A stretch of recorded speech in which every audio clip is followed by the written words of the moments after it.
98లో first cinema Seetharamaraju అనే సినిమాతో career start అయింది. ఏమిరా చంపేసినా అన్నే ఏట కొడవతో నరికి పారేసినావా, సీబమ్మములతో ముక్కలు చేసినావా? సినిమాలో చూసిన దానికన్నా రియల్ గా చూస్తేనే చాలా బాగుంది. నాకు ఇన్స్పిరేషన్ అంతా మా నాన్నగారు ఇండస్ట్రీకి రావటానికి. అదొక ఆప్యాయత ఉంటుంది. నేర్చుకోవటం, మార్చుకోవటం, సర్దుకోవటం, సమకూర్చుకోవటమే సినిమా.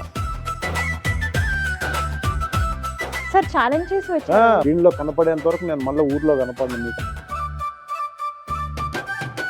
మీ ఇంట్లో పనికిరాని వస్తువులన్నీ ఆ మంటలో వేయటం అంటే ఈ బుర్రలో పనికిరాని ఆలోచనలన్నీ దహనం చేయండి అని. ఎందుకంటే జీవితం అంటే ఏంటంటే నా దగ్గర ఉన్న రొట్టెని ఇక్కడున్న 10 మందికి పంచాలి అనుకుంటే అది సంస్కృతి. అదే సంక్రాంతి. మీకు సంక్రాంతి స్పెషల్ గెస్ట్ నేనైతే నాకు సంక్రాంతి స్పెషల్ సినిమా సర్పంచ్ వీరరాఘవ.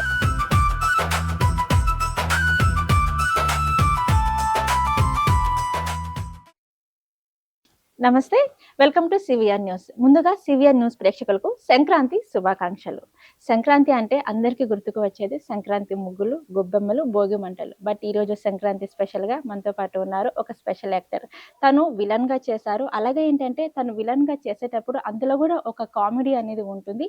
ఆ స్టార్ ఈ స్టార్ అని కాకుండా అన్ని స్టార్లతో యాక్ట్ చేసిన ఒకే ఒక యాక్టర్ ఈ రోజు మనతో పాటు ఉన్నారు, దిల్ రమేష్ గారు. ఆయనతో మాట్లాడి సంక్రాంతి స్పెషల్గా కొన్ని విషయాలు అయితే అడిగి తెలుసుకుందాం.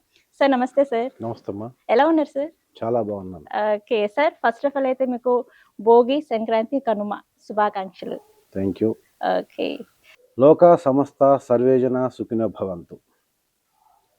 ఈ సంక్రాంతి సందర్భంగా సివిఆర్ న్యూస్ ఛానల్ యాజమాన్యం నన్ను సంక్రాంతి స్పెషల్ గెస్ట్గా ఇక్కడ పిలిచి ఇక్కడ కూర్చోబెట్టి ఇంటర్వ్యూ చేస్తున్నందుకు సివిఆర్ యాజమాన్యానికి, మీకు, ఇక్కడున్న స్టాఫ్ అందరికీ మనస్ఫూర్తిగా నమస్కారాలు తెలియజేసుకుంటూ మొదలుపెట్టాను.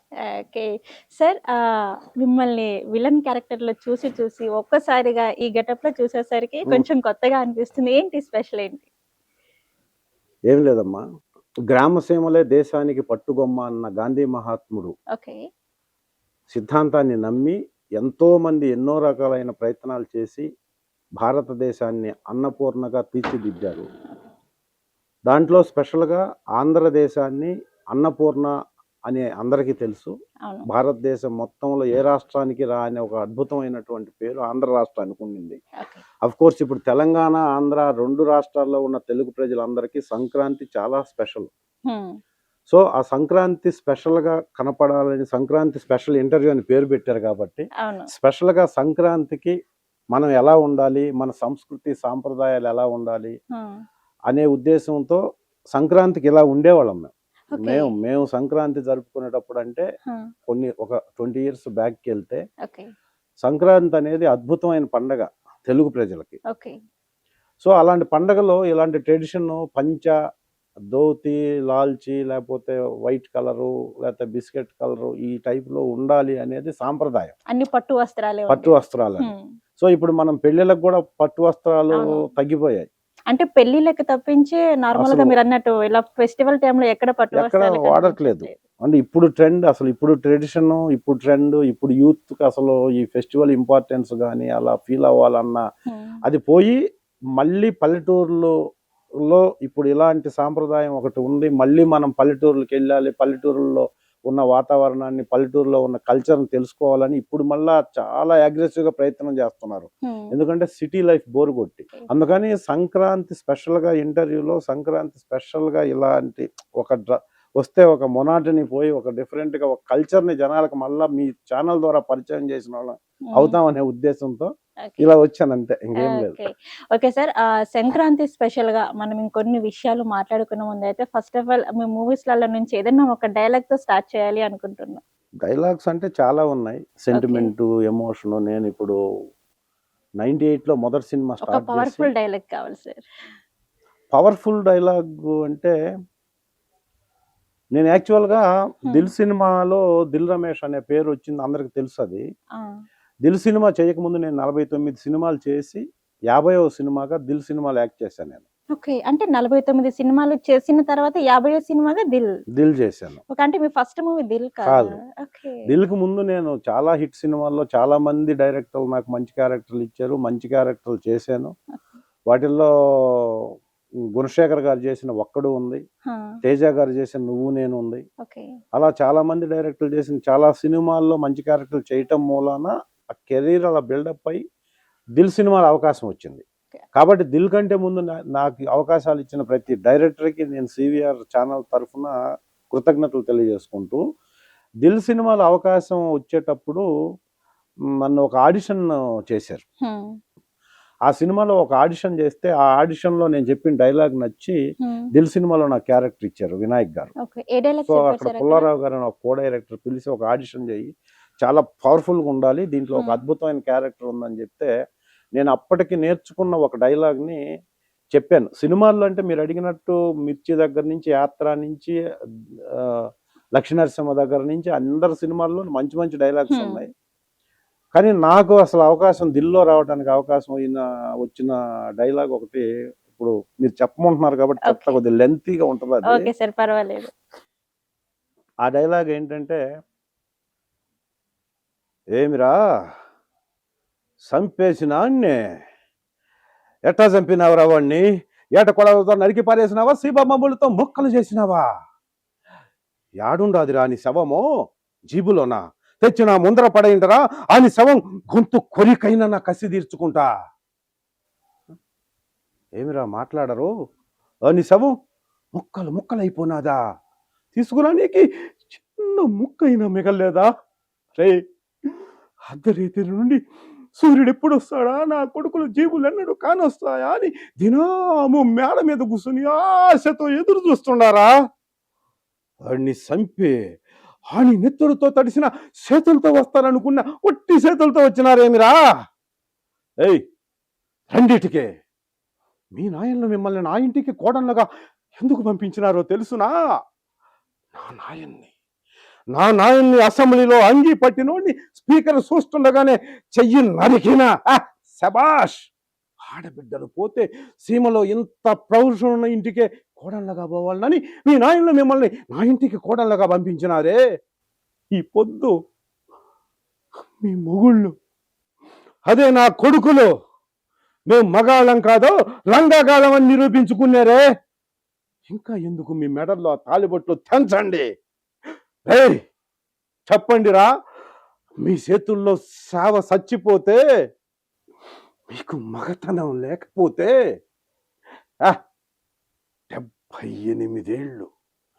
78 వయసులో ఆ సమరసింహాని సంపనికి రెండో పెళ్లి చేసుకుని అన్ని సంపనికి ఒక మగాన్ని పుట్టిస్తా. ఏ చావ సచ్చిందా? చెప్పండి. సరే, అందరు సార్ లిటరలీ క్యారెక్టర్‌లోకి ఇన్వాల్వ్ అయిపోయారు మీరైతే. అసలు మీతో మిమ్మల్ని చూస్తుంటే అంటే సినిమాలో చూసిన దానికన్నా రియల్‌గా చూస్తేనే చాలా బాగుంది. థ్యాంక్ యూ అమ్మా, thank you. Thank you sir.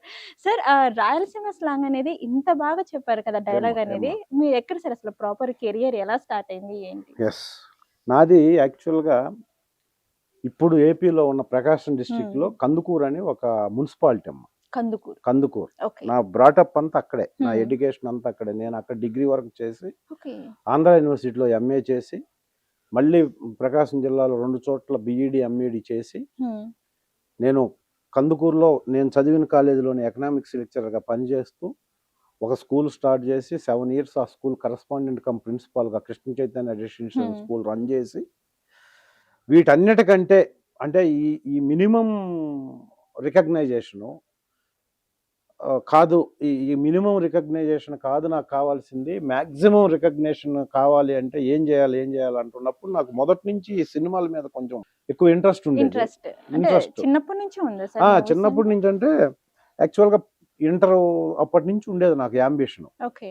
అంటే సడన్గా నేను ఏదో కావాలనుకుని ఏదో యాక్టర్ అవ్వటం అలా కాదు. నాకు యాంబిషన్ ఉండేది ఫస్ట్ నుంచి. ఓకే. అంటే ఐడెంటిటీ క్రైసిస్. అంటే నేను ఏదన్నా చేస్తే నన్ను ప్రత్యేకంగా గుర్తింపు తెచ్చుకోవాలనే క్రైసిస్ నాకు ఉండింది మొదటి నుంచి. బట్ ఉండింది కానీ ఇక్కడికి వచ్చి సినిమాలో యాక్ట్ చేయాలన్న దానికి ప్రొవిజన్ లేదు, పాసిబిలిటీస్ లేవు. అసలు హైదరాబాద్ తెలియదు, ఓకే. ఎక్కడో విలేజ్ బ్యాక్డ్రాప్, అక్కడే చదువుకొని అక్కడే ఉండటం మూలన ఇది మన వల్ల కాదు, మనం చేయలేమని వదిలేసుకున్న నాకు లోకల్లో కొంతమంది పరిచయం అవటము, అక్కడ నేను నాటకాలు, ప్రజానాట్య మండలి దీంట్లో కొంచెం యాక్టివ్గా పనిచేయటం వల్ల అది పెరిగింది. కానీ ఫైనాన్షియల్ ఎఫర్ట్ ఇప్పుడు సినిమా ఇండస్ట్రీలో ఎవరికి సంబంధం లేకుండా, ఎవరు ఇక్కడ గాడ్ ఫాదర్స్ లేకపోతే తెలిసిన సర్కిల్ లేకుండా, సర్కిల్ ఉండాలి కదా ఇండస్ట్రీలో. ఖచ్చితంగా ఉండాలి, 100% ఉండాలి. కానీ ఉండాలని కూడా తెలియదు అప్పుడు. యాక్ట్ చేయాలి సినిమాల్లో, అసలు ఎలా ఏంటి, ఎక్కడ పాసిబిలిటీస్ ఉంటాయి, ఫెసిలిటీస్ ఏంటి, అక్కడికి వెళ్తే మనకి ఇవేం తెలియదు. కానీ నటించాలనే ఆలోచన ఉండింది. అది గ్రాడ్యువల్గా నాకు ఏజ్ పెరుగుతూ నాకు పెర్ఫార్మెన్స్, ఈ స్టేజ్ పెర్ఫార్మెన్స్లో నాకు ఎక్స్పీరియన్స్ ఉంది, అక్కడ చేస్తుండేవాడిని లోకల్లో. సో అలా వస్తున్న ప్రాసెస్లో డిగ్రీ వరకు అక్కడ చదువుకోవటం. ఇక నాకు ఫైనల్గా తెలిసింది ఏంటంటే హైదరాబాద్లో పోయి లైఫ్ లీడ్ చేయాలి మనం యాక్టర్ కావాలంటే. ఇక్కడ మా ఊర్లో ఉండే యాక్టర్ కావాలంటే అవదు, మరి ఇక్కడికి రావాలి ఖచ్చితంగా. ఇక్కడికి రావాలి, ఇక్కడ లైఫ్ లీడ్ చేయాలి, ఫైనాన్షియల్ ఎఫర్ట్ ఉండాలి, ఆ ఫెసిలిటీ మనకు ఉండాలి. బట్ ఇంట్లో కొంతవరకు ఎఫర్టబుల్ అయిన ఫ్యామిలీ సినిమా అంటే ఇంట్రెస్ట్ లేదు కాబట్టి పెట్టరు. అమ్మ నాన్న ఏం చేస్తారు? Cultivator, farmer. మా ఫాదరు చాలా నాలెడ్జ్ ఉన్న ఇల్లిటరేట్ అయిన కల్టివేటర్. ఎంతమంది సార్ మొత్తం? నేను ఒక్కడనే, ఒక సిస్టర్ నాకు. సో మా ఫాదర్కి చదువు రాదు, ఒక వ్యవసాయం మీదనే డిపెండ్ అయినా, అంటే ఇలాంటి సంక్రాంతులు చాలా అద్భుతంగా చేసుకునేటటువంటి రైతు కుటుంబం నుంచి వచ్చిన వాడిని నేను. మా ఫాదర్ ఒక రైతు, బట్ ఫైనాన్షియల్గా ఫిట్గా ఉన్న ఫ్యామిలీనే. కానీ సినిమా ఇండస్ట్రీ కంటే వాళ్ళకి తెలియదు కాబట్టి, అక్కడికి వెళ్తే ఏం ప్రాబ్లమ్స్ ఉంటాయో అని చెప్పి డెఫినెట్గా భయం ఉంటుంది కాబట్టి వద్దంటారు కాబట్టి మన దగ్గర మనకి ఫైనాన్షియల్ ఎబిలిటీ ఉందనుకోండి, అంటే మనకా డబ్బులు ఉంటే ఒకవేళ వాళ్ళు కంట్రోల్ చేసినా కూడా కొంచెం ఇండిపెండెంట్ డెసిషన్ తీసుకోవచ్చు అని ఆ ఉద్దేశంతో నేను చాలా చిన్న వయసులో స్కూల్ స్టార్ట్ చేశాను మా ఊర్లో. డిగ్రీ అయిపోగానే మీరే స్టార్ట్ చేశారు? నేనే ఓన్గా స్టార్ట్ చేశాను, ఇంకిద్దరు పార్ట్నర్స్తో. సో ఆ స్కూల్ స్టార్ట్ చేసిన సంవత్సరం నుంచి అగ్రెసివ్గా డెవలప్ అయింది. ఫస్ట్ ఇయరే నాకు 10th క్లాస్ 100% రిజల్ట్ వచ్చింది. సో చాలా చాలా బ్రహ్మాండమైన కెరీర్ మొదలైంది ఆ స్కూల్తో. సో 7 years రన్ చేశాను నేను ఆ స్కూల్ని. ఇప్పటికీ రన్ అవుతుంది? ఇప్పటికీ రన్ అవుతుంది, కానీ బట్ నేను వేరే వాళ్ళకి, మా దగ్గర స్టాఫ్ ఇచ్చేసాను అది. సో ఆ మధ్యలో మళ్ళీ నేను చదివిన కాలేజీలోనే పార్ట్ టైం ఎకనామిక్స్ లెక్చరర్గా పనిచేశాను. సో అక్కడ నాకు చాలా సఫిషియెంట్ ఇన్కము, సఫిషియెంట్ ఎర్నింగు, అద్భుతమైన రికగ్నైజేషను. నేను అక్కడే 91లో నారీ మేధం అని ఒక సీరియల్ యాక్ట్ చేశాను యాజ్ ఎ హీరోగా. ఫస్ట్ సీరియల్ నుంచి తర్వాత సీరియల్ అంటే ఇక్కడ సీరియల్ కాదు, నేను మా ఊర్లో డిష్ యాంటీనాస్ అని ఉండేది అప్పుడు. నేను లోకల్ యాడ్స్ కలెక్ట్ చేసి 13 ఎపిసోడ్స్, ఒక నారీ మేధం అని ఒక ఎపిసోడ్, ఒక స్టోరీ తీసుకొని దాన్ని సీరియల్గా తీసి ఎవ్రీ వీక్ లోకల్ అడ్వర్టైజ్మెంట్స్ చేసి ఆ డిష్లో టెలికాస్ట్ చేసేవాడిని. అలా 13 ఎపిసోడ్లు అయిపోయేకి నాకు ఒక హీరో ఇమేజ్ అక్కడ. ఒక స్కూల్ కరస్పాండెంట్గా ప్లస్ ఎకనామిక్స్ చెప్పేవాడిగా, ఆ ఊర్లో నేను పుట్టి పెరిగింది అక్కడే కాబట్టి వెల్ రికగ్నైజేషన్ ఉండేది. బట్ నాకు అది సరిపోయేది కాదు. అంటే నేను ఫిల్మ్ యాక్టర్, ఇప్పుడు ఇవన్నీ పెరగటం వల్ల ఏమైందంటే లోకల్లో ఉన్న అందరూ ఉదయం నుంచి సాయంత్రం వరకు ఒక మినిమం ఒక 10 మంది అన్న, నువ్వు హైదరాబాద్ పోవాలి కదా, సినిమా యాక్టర్ అవ్వాలి కదా, ఇక్కడ ఎందుకు, ఇది బాగా ఎక్కిచ్చేసారనమాట. ఇక్కడ ఏముంటుందో తెలియదు మనకి. సో ఇక్కడ ఇంతమంది నాకు చెప్తూ, ఇప్పుడు కొంతమంది వచ్చి మనల్ని స్పెషల్గా ప్రతిరోజు ఒక క్వాలిటీ గురించి చెప్తుంటే ఎవరికైనా అది బిలీవ్నెస్ వస్తుంది. ఖచ్చితంగా కదా, ఎవరికి చెప్పండి నాకెందుకు చెప్తున్నారు. ఇప్పుడైనా ఎవరైనా ఒక మనిషిని నువ్వు అది అంటే ఓహో నాకా లేకపోయినా కూడా బిల్డప్ వచ్చేస్తుంది, గుర్తించారని. ఇలా చెప్తుండేసరికి అది ఇంకొంచెం బెటర్ అయిపోయి డెవలప్. పైగా మా ఫాదర్ గురించి చెప్పాను ఇప్పటి వరకు. మా ఫాదర్కి ఏమీ తెలియకపోయినా ఆ టైంలో, మేము చదువుకునే టైంలో అక్కడున్న సిచ్యువేషన్స్ పరంగా చదువు కోసం సంవత్సరానికి మొత్తం beginning to ending government studies my. Degree వరకు government college, up to degree 1 lakh రూపాయలు ఖర్చు పెట్టుంటే ఎక్కువ మా కోసం, మా పేరెంట్స్. ఎందుకంటే అప్పుడు 1000 నుంచి 2000 ఫీజు ఉండేది సంవత్సరానికి. స్కూల్, హై స్కూల్ కానీ, కాలేజ్ కానీ. ఓకే. ఆ ఫీజులు కట్టడానికే ఈ రోజు ఫీజు కట్టాలి లాస్ట్ డేట్ అంటే ఇంకో 10 రోజుల తర్వాత, 15 రోజుల తర్వాత కూడా ఆలోచించేవాళ్ళు కాదు పేరెంట్స్. ఎందుకంటే అంత బర్డన్గా ఉండేది ఫైనాన్షియల్ సిచ్యువేషన్స్ ఆ టైంలో. ఓకే. ఎప్పుడు ఇది 92, 93, 90 ఆ ప్రాంతాల్లో నేను చెప్పేది. ఓకే. ఆ ఇయర్స్లో అలాంటి సిచ్యువేషన్లో మా ఫాదరు, నేను కరాటే నేర్చుకున్నా. కరాటే రెడ్ బెల్ట్ నేను తైకొండోలో. దానికి 1 మంత్కి ఫీజు 150 ఉండేది అప్పట్లో.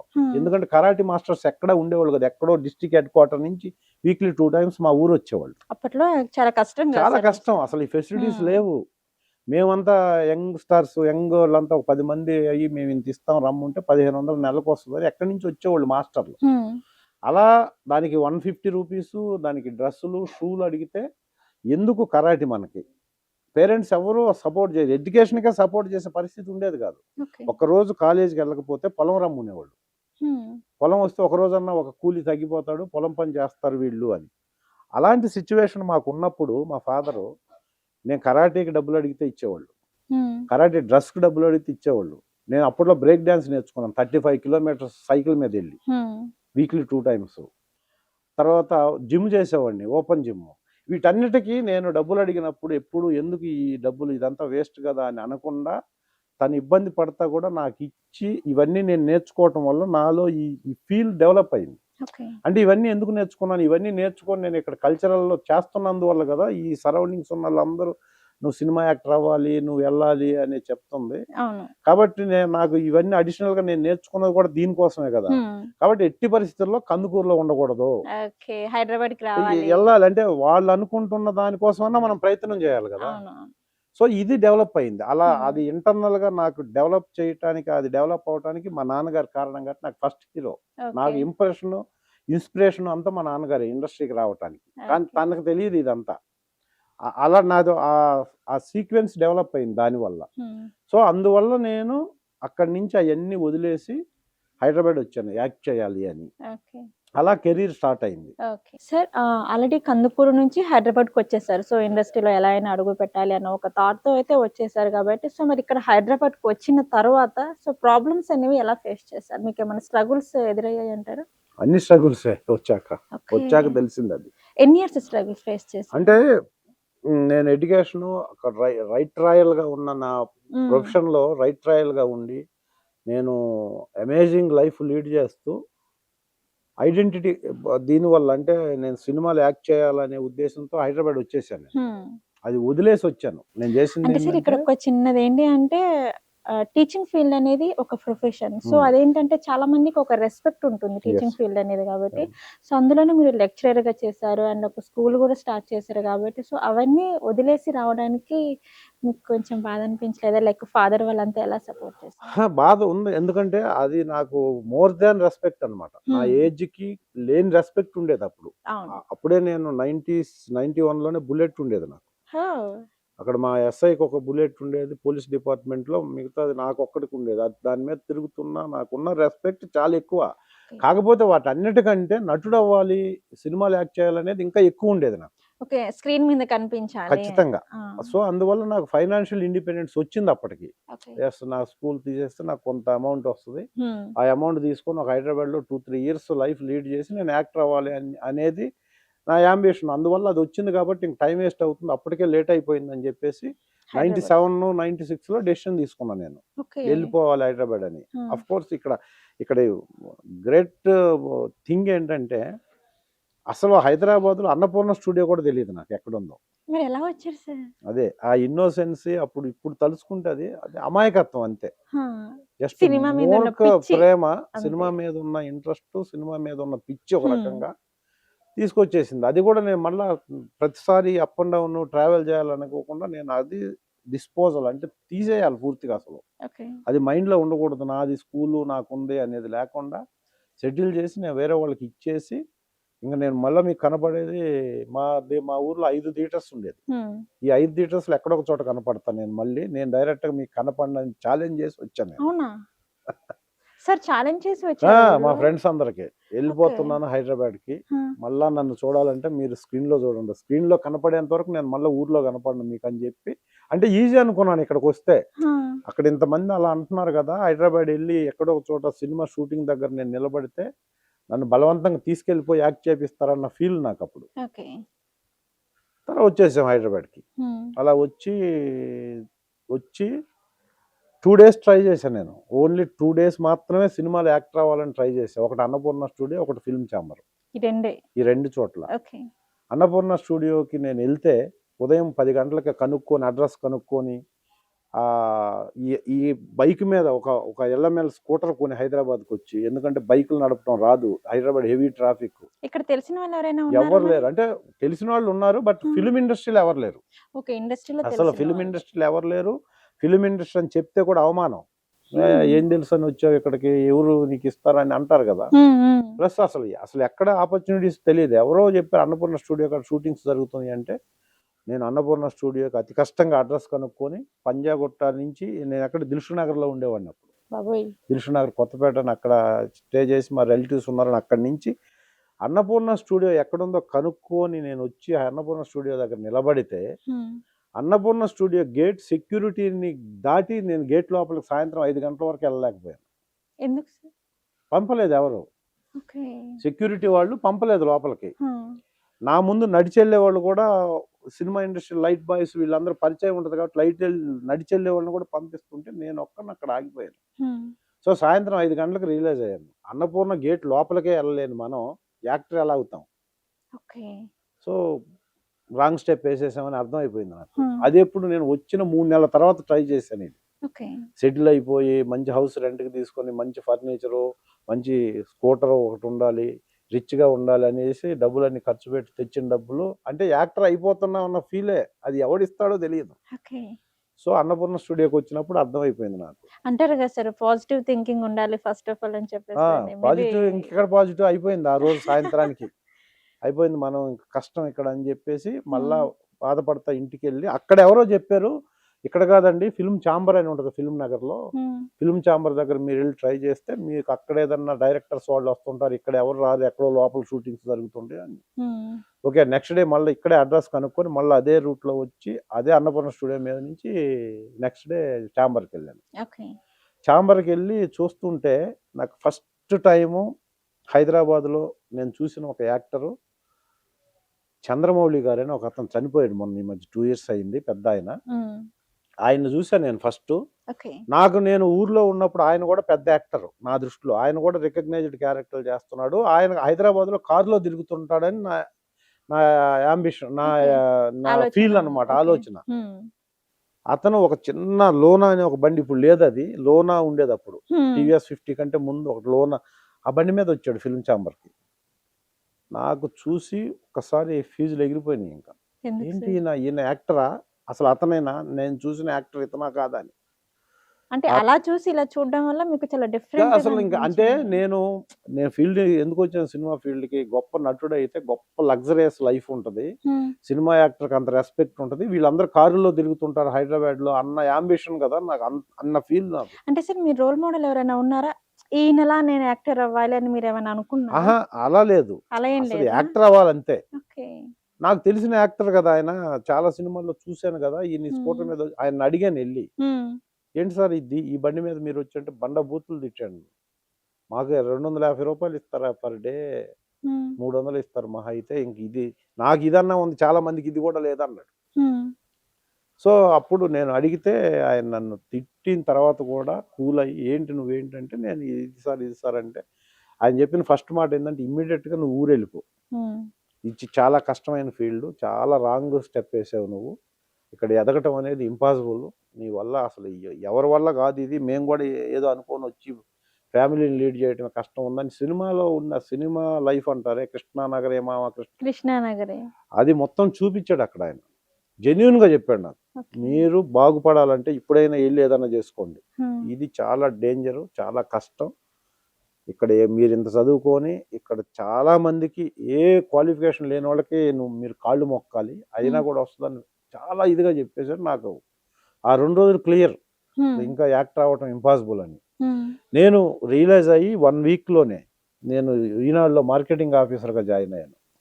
ఈనాడు సోమాజి కూడా ఈనాడు హెడ్ ఆఫీస్లో దానికి నానా అవస్థలు పడి, ఎందుకంటే అప్పుడు film industry Ramoji film city construction.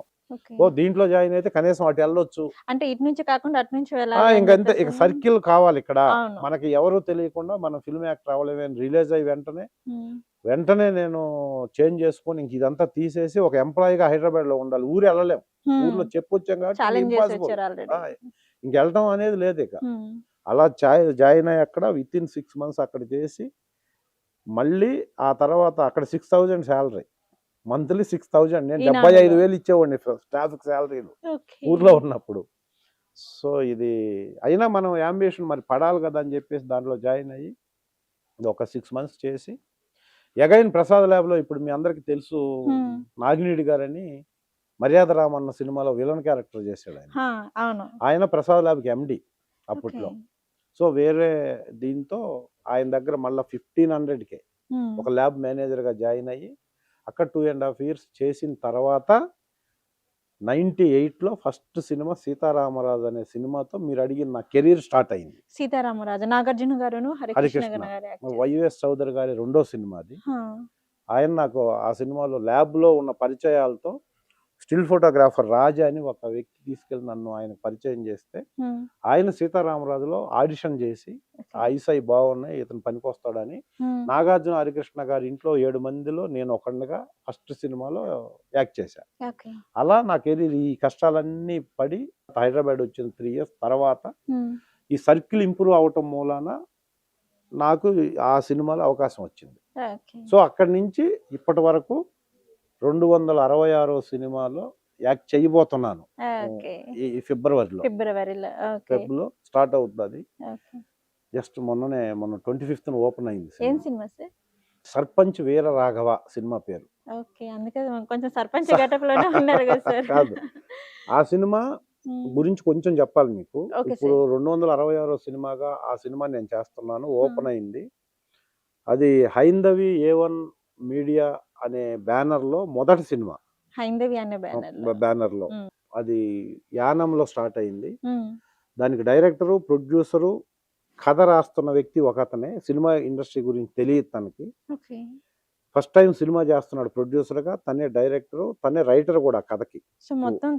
తనే వాస్తవంగా అక్కడ జరిగిన ఇన్సిడెంట్లని కథగా మార్చి చేస్తున్నాడు. దాంట్లో నా మీద చాలా నమ్మకంతో, అంటే అది చాలా పెద్ద హెవీ క్యారెక్టరు. ఆ హెవీ క్యారెక్టర్ నన్ను నమ్మి 1 and only ఆ క్యారెక్టర్ మీరు చేస్తేనే ఈ కథ అన్నాడు. అంటే నేను చాలా గ్రేట్గా ఫీల్ అయ్యేది ఏంటంటే 26 సంవత్సరాలు అయిపోయింది నా కెరీరు. 265 సినిమాలు అయిపోయిన తర్వాత ఏ యాక్టర్కి ఇంత లాంగ్లివిటీ ఉండదు, జనరల్గా తక్కువ మందికి ఉంటుంది. సో ఇప్పుడు నన్ను మళ్ళీ ఫ్రెష్గా కొత్తగా నన్ను మెయిన్ లీడ్లో చూపించాలి అని సర్పంచ్ వీరరాఘవ టైటిల్ లీడే నేను చేస్తున్నా. మెయిన్ క్యారెక్టర్ అది.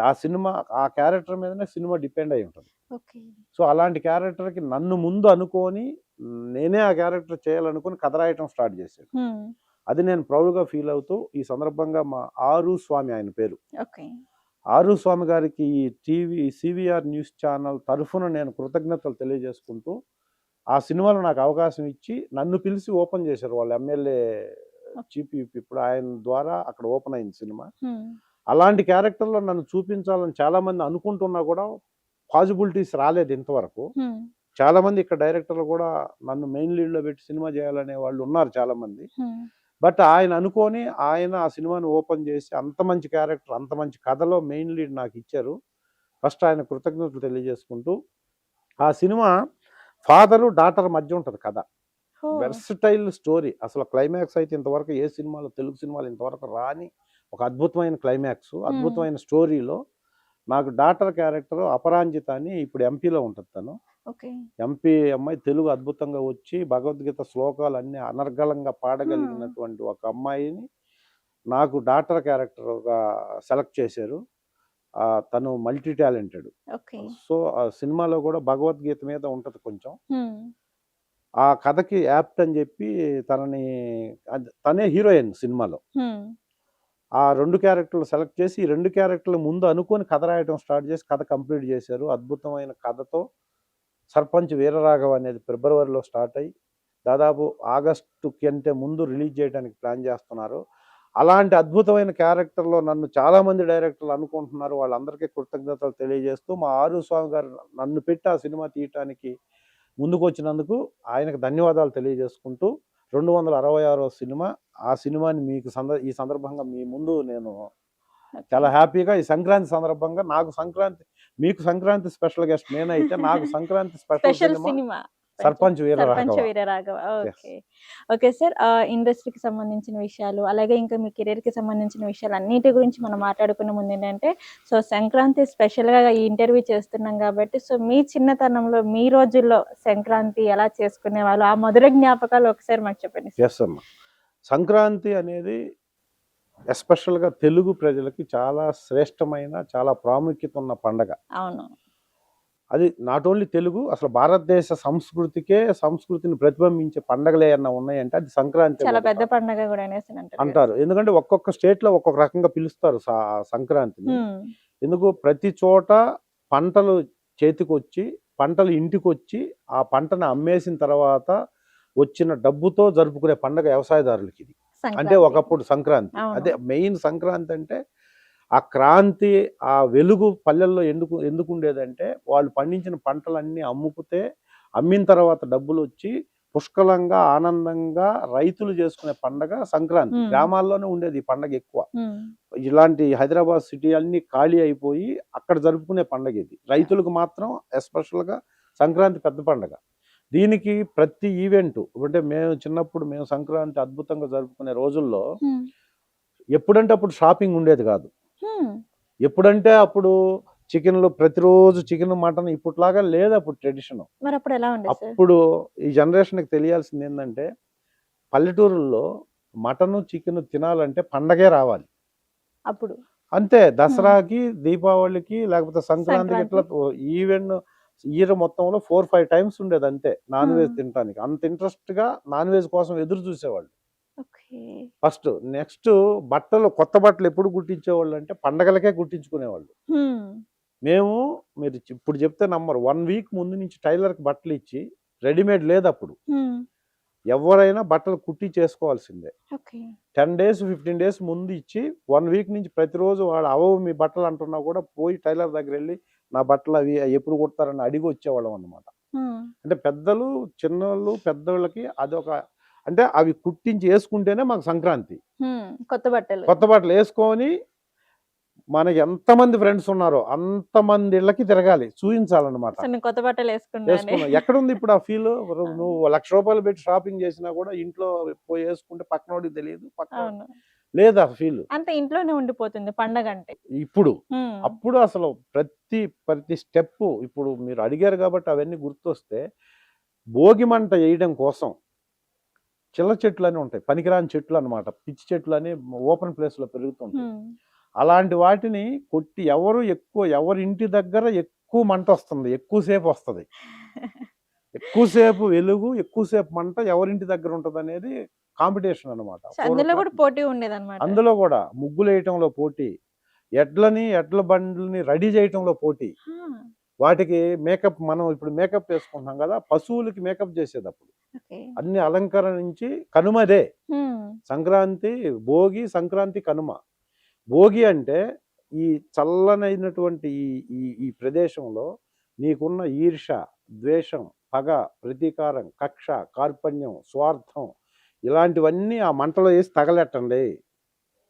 మీ ఇంట్లో పనికిరాని వస్తువులు ఏమన్నా ఉంటే పనికిరాని వస్తువులన్నీ ఆ మంటలో వేయటం. అంటే పనికిరాని వస్తువులు వేయటం కాదు, ఈ బుర్రలో పనికిరాని ఆలోచనలన్నీ దహనం చేయండి అని. అవేంటంటే ఈర్ష, ద్వేషం, పగ, ప్రతీకారం, కక్ష, కార్పణ్యం, స్వార్థం. ఈ పక్క వాళ్ళని నాశనం చేస్తాను అనుకుంటూ నిన్ను నువ్వు నాశనం చేసేటటువంటి 7 సప్త అవలక్షణాలు ఉంటాయి. వాటన్నిటిని ఆ మంటలో వేసి తగలెట్టి మళ్ళా రేపటి నుంచి నిస్వార్థంగా సమాజం కోసం ఉపయోగపడుతూ నువ్వు బ్రతుకు, వ్యవసాయం చేస్తూ వేరే వాళ్ళకి అన్నం పెడుతూ అనే దానికి తార్కాణం భోగి మంట. అది ఇప్పుడు పెద్దగా తెలియదు అందరికి. చలి ఉంది కాబట్టి మంట వేసి దాంట్లో చలి కాసుకోవటం కోసమే వచ్చింది ఇది అనుకుంటున్నారు.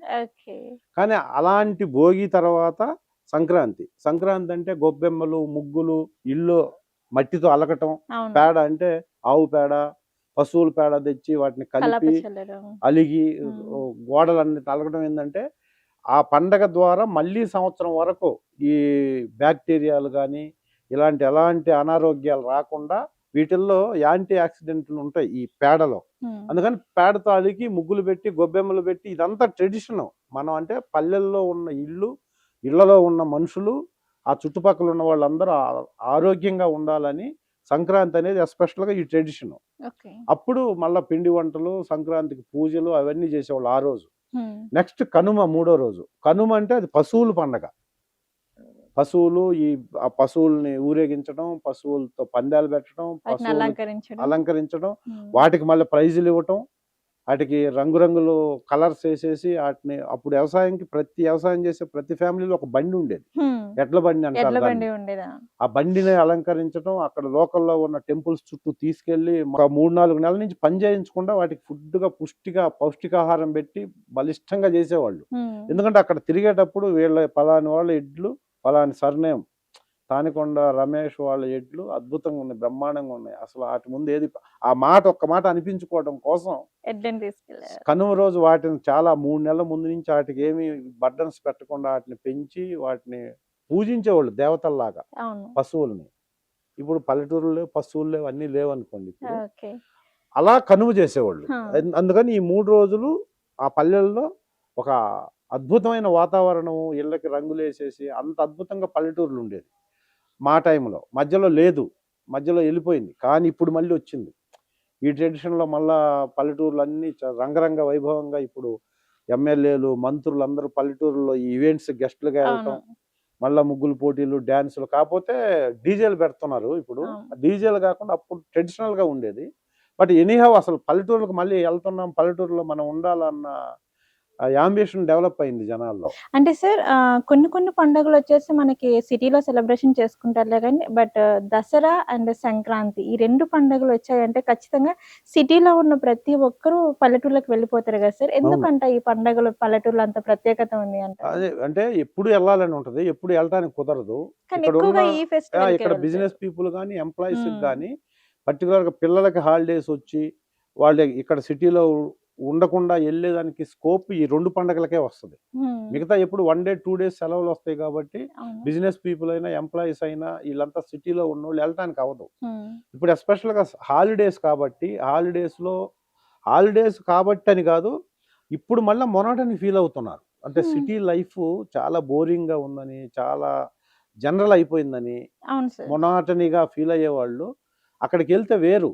ఇప్పుడు పల్లెటూరులో వెళ్తే వేరు. మామ అనేవాళ్ళు, అల్లుడు అనేవాళ్ళు, బావ అనేవాళ్ళు అక్కడే ఉంటారు. అదొక ఆప్యాయత ఉంటుంది. ఉంటుంది ఖచ్చితంగా. అవును. ఇప్పుడు జనరేషను అంటే 55-60 వచ్చిన వాళ్ళంతా రిటైర్డ్ లైఫ్ మళ్ళీ విలేజెస్లో వెళ్ళి గడపాలి అనుకునే వాళ్ళు చాలా ఎక్కువయ్యారు ఇప్పుడు. అవును సార్. సో అందువల్ల మళ్ళీ పల్లెటూర్లకి ఇప్పుడు వెళ్తున్నారు అగ్రెసివ్గా. ఉమ్. మళ్ళీ పల్లెటూరుల్లో ప్రతి వాళ్ళు ఇప్పుడు నేను ఇక్కడ పుట్టాను, ఇక్కడ పెరిగాను, ఇక్కడ నా లైఫ్ లీడ్ చేశాను కాబట్టి నాకు ఇక్కడ ఒక ఇల్లు ఉండాలి, అంటే రిటైర్డ్ లైఫ్ నేను వచ్చి ఇక్కడ ఈ నా చైల్డ్హుడ్ ఫ్రెండ్స్తో నేను ఎంజాయ్ చేయాలనే కాన్సెప్ట్ ఇప్పుడు పెరిగి ఉమ్. ఇక్కడున్న సోషల్ లైఫ్ ఏమైంది ఇప్పుడు, సామాజికంగా మనందరం ఒక చోట ఉన్నామని ఓల్డ్ ఏజ్ హోమ్స్ పెరిగిపోతున్నాయి. చాలా. రిచ్ పీపుల్ కూడా ఓల్డ్ ఏజ్ హోమ్లో ఉంటున్నారు ఇప్పుడు. ఉమ్. ఎందుకంటే ఇంతకు ముందులాగా పిల్లలు పేరెంట్స్ కలిసి ఉండే పరిస్థితి లేదు.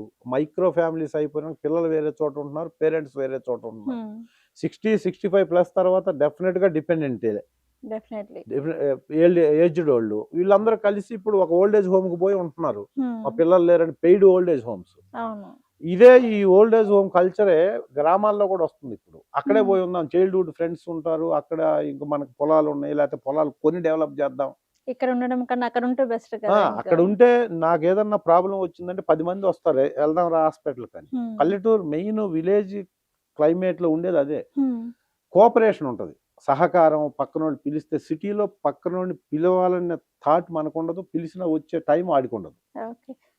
సో అందుకని పల్లెటూర్లకి ఇప్పుడు జనాలు పల్లెటూర్లకి అట్రాక్షన్, లేకపోతే విలేజ్ క్లైమేట్ నాకు కావాలి, ఇన్ని రోజులు సిటీలో ఉన్నాం కదా అనే మొనాటని.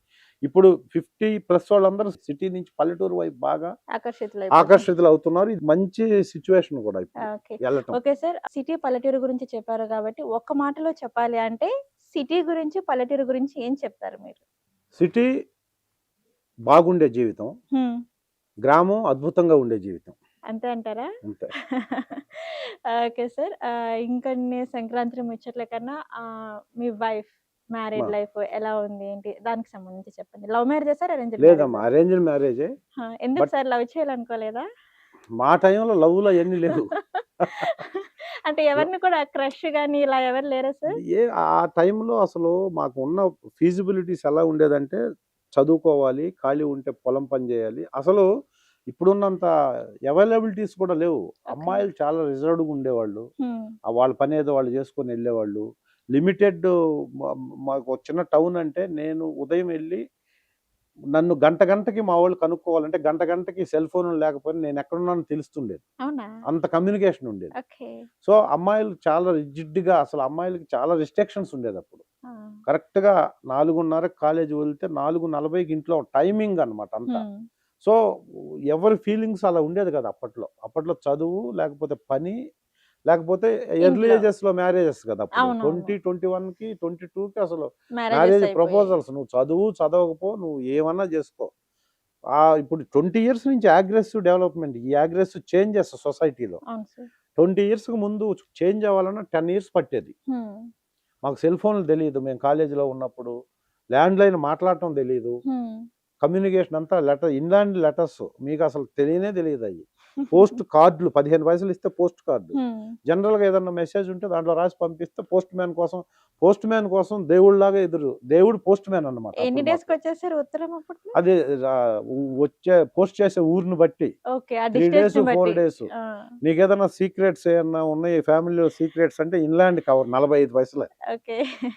దానికి ఎన్వలప్, దానికి మళ్ళా పేస్టు అదంతా హ్మ్. చించి చదవాలది. హ్మ్. కార్డ్ అంటే 15 పైసలు ఇస్తే జనరల్. ఓకే. వాటి కోసం ప్రతి ఇంట్లో పోస్ట్ మ్యాన్ వచ్చాడా?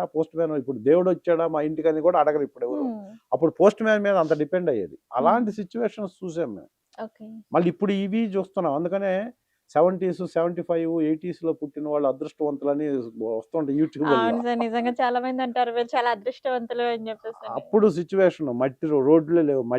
మట్టి మీద నడవటం, మట్టిలో పడుకోవటం ఇవన్నీ చూసినోళ్ళం మేము. ఎలా అనిపిస్తుంది 25 సార్ పైసలకు మీకు? సినిమా చూసిన ఇదన్నమాట. అంటే 25 పైస్.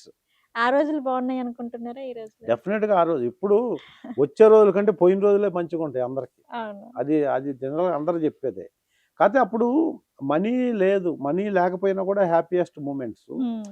అంటే ఆఫ్‌కోర్స్ ఇప్పుడు పిల్లలకు గూడా ఇక్కడ పెరిగే పిల్లలకు గూడా అలాగే ఉంటది ఇప్పుడు. ఎందుకంటే ఏ విత్తనం ఏస్తే మనం భూమిలో అదే చెట్టొస్తది. ఖచ్చితంగా. ఏ క్లైమేట్‌లో ఉన్నోళ్ళకి ఆ ఆ క్లైమేట్ ఎంజాయ్ క్లైమేటే జేస్తుంటారు. వస్తుంది. అవును. నాకయి తెలుసు గాబట్టి అదిప్పుడు ఇక్కడ ఉన్న యూత్‌కి అలా ఉండేది, అలా ఉంటే బాగుంటది అని చెప్తాం గానీ, అలా అవ్వదు గదా! అవును. అలా జరగదు. అప్పుడు రూ. 1000 సంపాదించాలంటే 2 నెలలు పని. హ్మ్. 2 మంత్స్ కష్టపడి రూ. 1000 ఉంటే అవన్నీ రూ. 50, రూ. 20, రూ. 10 ఉండేది. అసలు రూ. 100 చూడాలంటే చాలా కష్టంగా ఉండేది. రూ. అవును. 100 ఉందా నీ దగ్గరని. అమ్మో! ఇప్పుడు ఎంత 1,00,000 కాదు రూ. 1,00,00,000 ఉన్నా ఏముందని ఆ! ఇది. అలా గ్రాడ్యువల్‌గా చేంజ్ అవుతుంది. బట్ మేము అది చూసాం కాబట్టి ఆ రోజులు బాగున్నాయి. అంటే హ్యాపీయెస్ట్ మూమెంట్స్ అక్కడున్నాయి అనిపిస్తుంది. Okay. Okay sir. That's it. And me wife గురించి, మీ పిల్లల గురించి, ఫ్యామిలీ గురించి చెప్పండి. నా వైఫ్ రాజేశ్వరి అండి తన పేరు. ఓకే. నాకు ఫుల్ సపోర్ట్ చేసింది కాబట్టే నేను ఇండస్ట్రీలో ఉన్నా. ఎక్కువ చెప్పాల్సిన పని లేదు. హ్మ్. సపోర్ట్ లేకపోతే ఇది హ్మ్. చాలా క్రైసిస్ ఉన్న ఫీల్డ్. అవును సార్. ఇప్పటికి కూడా బయట ఎక్కడైనా ఒక ఎంప్లాయ్‌మెంట్ వస్తే ఆ ఎంప్లాయీ కంటిన్యూ అవుతాడు. Hmm. Either private field or government sector. Hmm. ఇక్కడ అలా గాదు. ఒక టీచర్ అయ్యాడంటే, ఒక కానిస్టేబుల్ అయ్యాడంటే, ఒక ఎస్ఐ అయ్యాడంటే, ఇక అతనేదో భయంకరమైన తప్పు చేస్తే సస్పెండ్ అవుతాడు తప్ప ఊస్టింగ్ అనేది ఉండదు. ఉండదు. జాబ్ ట్రాన్స్‌ఫర్‌ల మీదైనా జాబ్ ఉంటది. ఇక్కడ ఆర్టిస్ట్ అన్నాడికి ప్రతిరోజు ఎగ్జామే. హ్మ్. ప్రతిరోజు 10 మందిని సాటిస్ఫై చేస్తూ ఉండాల. ఓకే. నీ క్యారెక్టర్స్ ఇచ్చినా ఇవ్వకపోయినా. ప్లస్ దీంతో పాటు హెవీ కాంపిటీషన్. హ్మ్. దీనికి ఓపెన్‌గా కొన్ని వందల మంది యాక్ట్ చేయడానికి వస్తుంటారు. మన ప్లేస్ ఎప్పుడైనా పోవచ్చిక్కడ. హ్మ్. ఈరోజు నాకు రీప్లేస్‌మెంట్ ఇంకొకళ్ళొచ్చి నాకంటే తక్కువ చేస్తున్నాడనుకో నన్ను పక్కకు నెట్టి వాడిని పెట్టేసుకుంటారు. అంతే. బిజినెస్ కదా! అలాగా ఉన్న ఈ ఫీల్డ్‌లో ఇప్పటివరకు నేను లైఫ్ స్టైల్ లీడ్ చేస్తూ, ఇక్కడే ఎర్న్ చేస్తూ, ఇక్కడే లైఫ్ స్టైల్ లీడ్ చేస్తూ, పిల్లల చదువులు అవన్నీ చేయించానంటే డెఫినిట్‌గా ఇంట్లో వైఫ్ సపోర్ట్ లేకుండా అవ్వదు. ఓకే. ఆ సపోర్ట్ ఉంది గాబట్టే నేను కొంచెం ప్రశాంతంగా 27 ఇయర్స్‌గా నేను కెరీర్ రన్ చేస్తున్నా. ఓకే. కాబట్టి ఇంకా పెద్దగా ఇంకా అంత గొప్పగా గొప్పగా చెప్పినట్టే ఇది. ఓకే. Okay sir. మీరు చెప్పారు కదా ఆల్రెడీ ఇండస్ట్రీ అంటే ప్రతిరోజు ఒక ఎగ్జామ్ అని చెప్పేసని. Yes. సో, ప్రెజెంట్ ఇండస్ట్రీలోకి చాలామంది రావాలి, ఫేస్ చేయాలి అనేసని అనుకుంటున్నారు. బట్ కొంతమంది వస్తున్నారు, సక్సెస్ అవుతున్నారు. సో, కొంతమంది ఏంటంటే ఆ ప్రాబ్లమ్స్‌ని ఫేస్ చేయలేక వెనక్కి తిరిగి వెళ్ళిపోతున్నారు. ఉమ్. సో, ఎలా చూడొచ్చంటారు ఇండస్ట్రీని మనం? ఇండస్ట్రీ ఎప్పుడు గొప్పదేనమ్మా. హ్మ్. ఇండస్ట్రీలో మనుషులు ఎవరు గొప్పోళ్ళు కాదు. అంతే అంటారా? ఇండస్ట్రీ ఎప్పుడు గొప్ప గొప్ప ఇండస్ట్రీ. హ్మ్. ఎందుకంటే గొప్ప ఇండస్ట్రీ కాబట్టి గొప్ప కష్టాలు ఉంటాయి. అంటే అందులో ఉన్న మనుషులు అంతే కాదంటారా సార్? అంతే ఇప్పుడు ఒక చెట్టుకి కాయలు ఉంటేనే రాళ్లతో కొడతారు. ఖచ్చితంగా. ఏ ఏ ఏ కాయ లేని చెట్టుని ఎవడు పట్టించుకోడు, దాని వైపు కూడా చూడరు. చూడరు. హ్మ్. కాయలున్న చెట్టు ఇండస్ట్రీ, ఓకే. దాన్ని కొట్టాలని చూస్తుంటారు. కొన్ని హ్మ్. వందల మంది వస్తుంటారు, కొట్టలేని వాళ్ళు వెళ్తుంటారు. ఆ ఫ్రూట్స్ని ఫ్రూట్ఫుల్గా ఎంజాయ్ చేయాలనుకున్నోడు ఎన్ని కష్టాలైనా పడతాడు. హ్మ్. అలాంటి వాళ్ళే రావాలి ఇండస్ట్రీకి. ఓకే. టైం పాస్గా నేను ఇమ్మీడియట్గా నాకు పేరు రావాలి, ఇమ్మీడియట్గా డబ్బులు యాక్టర్ రావాలి, అయిపోతాను. యాక్టర్ అవ్వాలి, ఐడెంటిటీ రావాలి, డబ్బులు రావాలి అంటే ఇక్కడ జరగదు అంత తొందరగా. ఓకే. ఎందుకంటే ఇప్పుడు మీకు మీ సందర్భంగా ప్రేక్షకులకు చెప్పేది ఏంటంటే, హ్మ్. ఏ ఫీల్డ్ అన్న తీసుకోండి, మీరు ఫస్ట్ డబ్బులు వస్తాయి, హ్మ్. ఐడెంటిటీ రాదు. రాదు. లేదా ఐడెంటిటీ వస్తుంది, డబ్బులు రావు. ఇప్పుడు నాటకాలు లేకపోతే ఏదన్నా చిన్న ఐడెంటిటీ వస్తుంది కానీ డబ్బులు రావు. హ్మ్. కానీ ఐడెంటిటీ, మనీ ఈ రెండు సైమల్టేనియస్గా కలిసి వచ్చేది ప్రపంచంలో ఒక సినిమానే. హ్మ్. నీకు ఐడెంటిటీ వచ్చిందంటే డబ్బులు వచ్చినట్టే. డెఫినెట్‌లీ. డబ్బులు వచ్చే క్యారెక్టర్ నీకు రాకపోతే నీకు ఐడెంటిటీ రాదు రాదు. నటుడిగా. అవును. నువ్వు నటుడు అయ్యావంటే డబ్బులు వస్తాయి. నువ్వు నీ సెల్ఫ్ మెయింటెనెన్స్ సరిగ్గా లేక, మనీ మేకింగ్ వచ్చిన, మనీ ఎర్నింగ్ వచ్చిన, మనీ మెయింటెనెన్స్ నీకు తెలియకపోతే అది నీ కర్మ. హ్మ్.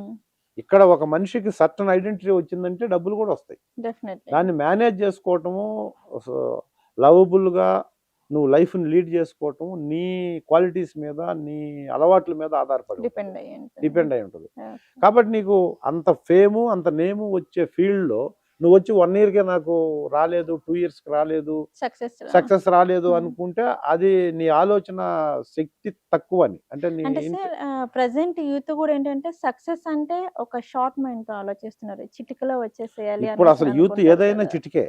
చిటికెలో ఏం కాదు. చిటికేస్తే అన్నీ చిటికెలో వచ్చేసేయాలంటారు ఏమీ కదా! కాదు. కానీ ఇప్పుడు ఉన్నారు అలా. అంటే ఓకే. అన్ని ఇన్‌స్టెంట్‌గా జరిగిపోవాలి. ఫుడ్ ఆర్డర్ ఇస్తే ఇమ్మీడియేట్‌గా వచ్చేస్తది, మనం వండపని లేదు. ఆ! ఇక్కడే ఉండి టీవీ ఆన్ చేస్తే ప్రపంచంలో ఏం జరుగుతున్నా మనం చూస్తున్నాం. తెలిసిపోతుంది. సో, అందుకని ప్రాబ్లమ్స్ అన్నీ చిన్నవైపోయినాయి. చిన్న హ్మ్. ప్రాబ్లమ్స్‌కి కూడా పెద్దగా ఆలోచిస్తున్నారు. ఓకే. ఇప్పుడు చిన్న ప్రాబ్లమ్ వస్తే తట్టుకునే పరిస్థితి లేదు. హ్మ్. స్టూడెంట్స్‌కి మార్కులు తక్కువ వచ్చినాయని, లేకపోతే తల్లిదండ్రులు తిట్టారని సూసైడ్ వరకు వెళ్ళిపోతున్నారు. అవును. లేకపోతే పిల్లోడిని కొట్టారని చెప్పేసి టీచర్ల మీద గొడవకి వెళ్ళిపోతున్నారు పేరెంట్స్. అవును. హాస్పిటల్‌లో ట్రీట్మెంట్ ఫెయిల్ అయిందని డాక్టర్లను కొడుతున్నారు. ఇవన్నీ ఏందంటే షార్ట్ టైమ్ టెంపర్స్. హ్మ్. ఈ లైఫ్ స్టైల్‌లో వస్తున్నటువంటి అనర్థాలు ఇవన్నీ. ఓకే. నీ టీచర్ పిల్లోడిని కొట్టాడంటే, పిల్లాడు తప్పు చేస్తేనే కొట్టాడు అని చెప్పి నువ్వు అనుకోకుండా మా వాడిని ఎందుకు కొట్టావని అడగటం ఎప్పుడైతే స్టార్ట్ అయిందో, సిస్టమ్ మొత్తం పాడైపోయింది. ఎడ్యుకేషన్ సిస్టమ్ మొత్తం పోయింది. ఓకే. మళ్ళా మనకు మంచి టీచర్ ఉండాలి, మన పిల్లోడికి మంచి ఎడ్యుకేషన్ ఉండాలి, మన పిల్లోడిని ఎవడు ఏమనకూడదు. సో, అన్నీ ఉన్నాయి మళ్ళీ. మళ్ళీ అన్నీ కావాలి. ఎలా ఓకే. వస్తాయి? ఈ సినిమా ఇండస్ట్రీ కూడా అంతే. నాకు అన్నీ కావాలి, నేమ్ కావాలి, ఫేమ్ కావాలి, వచ్చిన 1 ఇయర్‌లో కావాలి. హ్మ్. అవ్వదు. ఒకవేళ నిజంగా నీకు అలా వస్తే మళ్ళీ 1 ఇయర్ తర్వాత నువ్వు కనపడవు. ఓకే. ఇక్కడ చాలా నేర్చుకోవాలి, చాలా మార్చుకోవాలి, చాలా సర్దుకోవాలి, చాలా సమకూర్చుకోవాలి.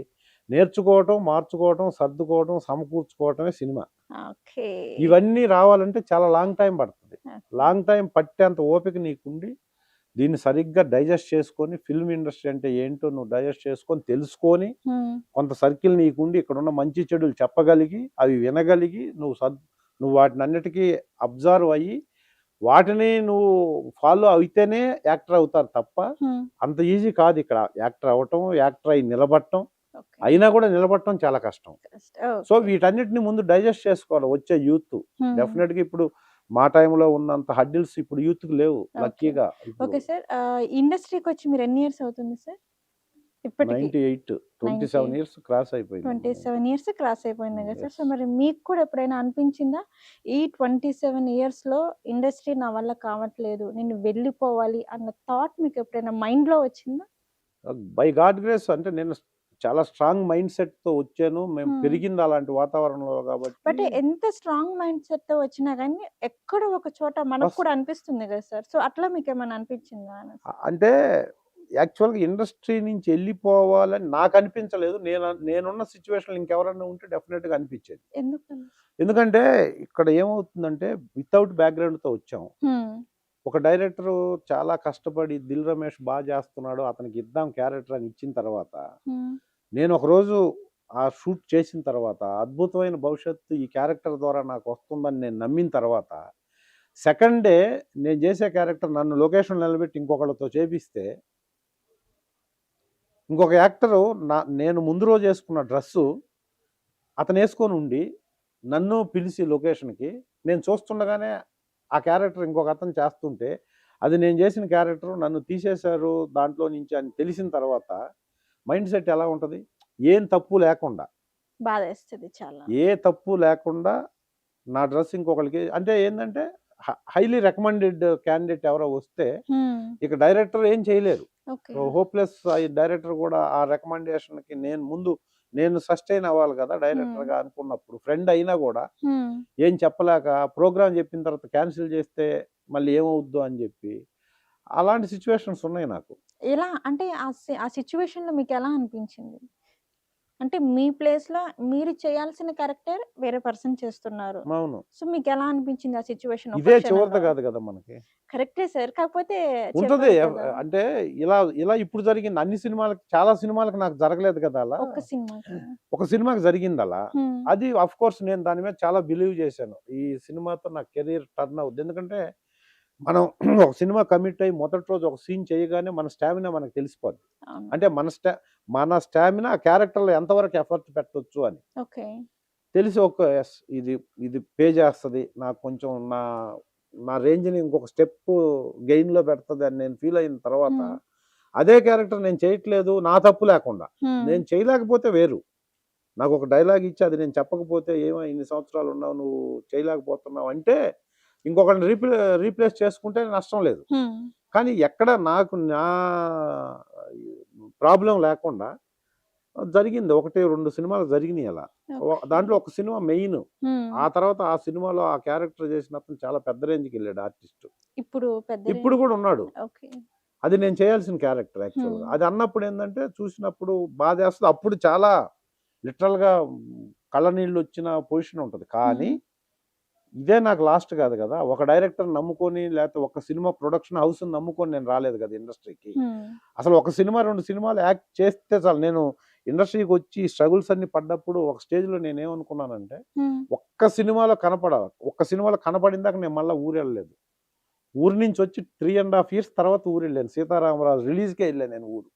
అప్పటి వరకు ఊరెళ్ళలేదు నేను. అప్పుడు ఎలా ఉంది రిసీవ్‌నెస్ ఊర్లో? అసలు అద్భుతం ఇంకా. అంటే ఒక ఆ! ప్రయత్నం విరమిస్తే మనిషి ఆ క్షణం మరణించినట్టు, హ్మ్. ప్రయత్నం చేస్తూ మరణిస్తే మనిషి విజయం సాధించినట్టే. అబ్బా! ఇది శ్రీశ్రీ చెప్తాడిలా. ప్రయత్నం చేశావు. అది చేస్తూ ఉండి రాకపోయినా కూడా మనిషి విజయం సక్సెస్ అయినట్టు లెక్క. ఆ! ఆ ప్రయత్నంలో నేను సక్సెస్ అయ్యి మొదటి సినిమా చేసి, మొదటి సినిమా ఏ ఏ థియేటర్‌లో అయితే నేను 25 పైస్ పెట్టి నేలలో కూర్చొని సినిమా చూసానో, ఆ! అదే థియేటర్‌లో టాప్ చైర్‌లో కూర్చొని సినిమా చూడటానికే నేను మళ్ళా ఎళ్ళాను. మా ఊరు. నిజంగా ఇది చాలా హైలైట్ సార్ అసలు. ప్రశాంతి థియేటర్ అని ఇప్పుడు ఉందది. ఆ! ఆ థియేటర్‌లో నేను మళ్ళీ ఎళ్లి సినిమా సినిమా చూడటానికి మాత్రమే రిలీజ్ అయిన తర్వాతే ఎళ్ళాను నేను.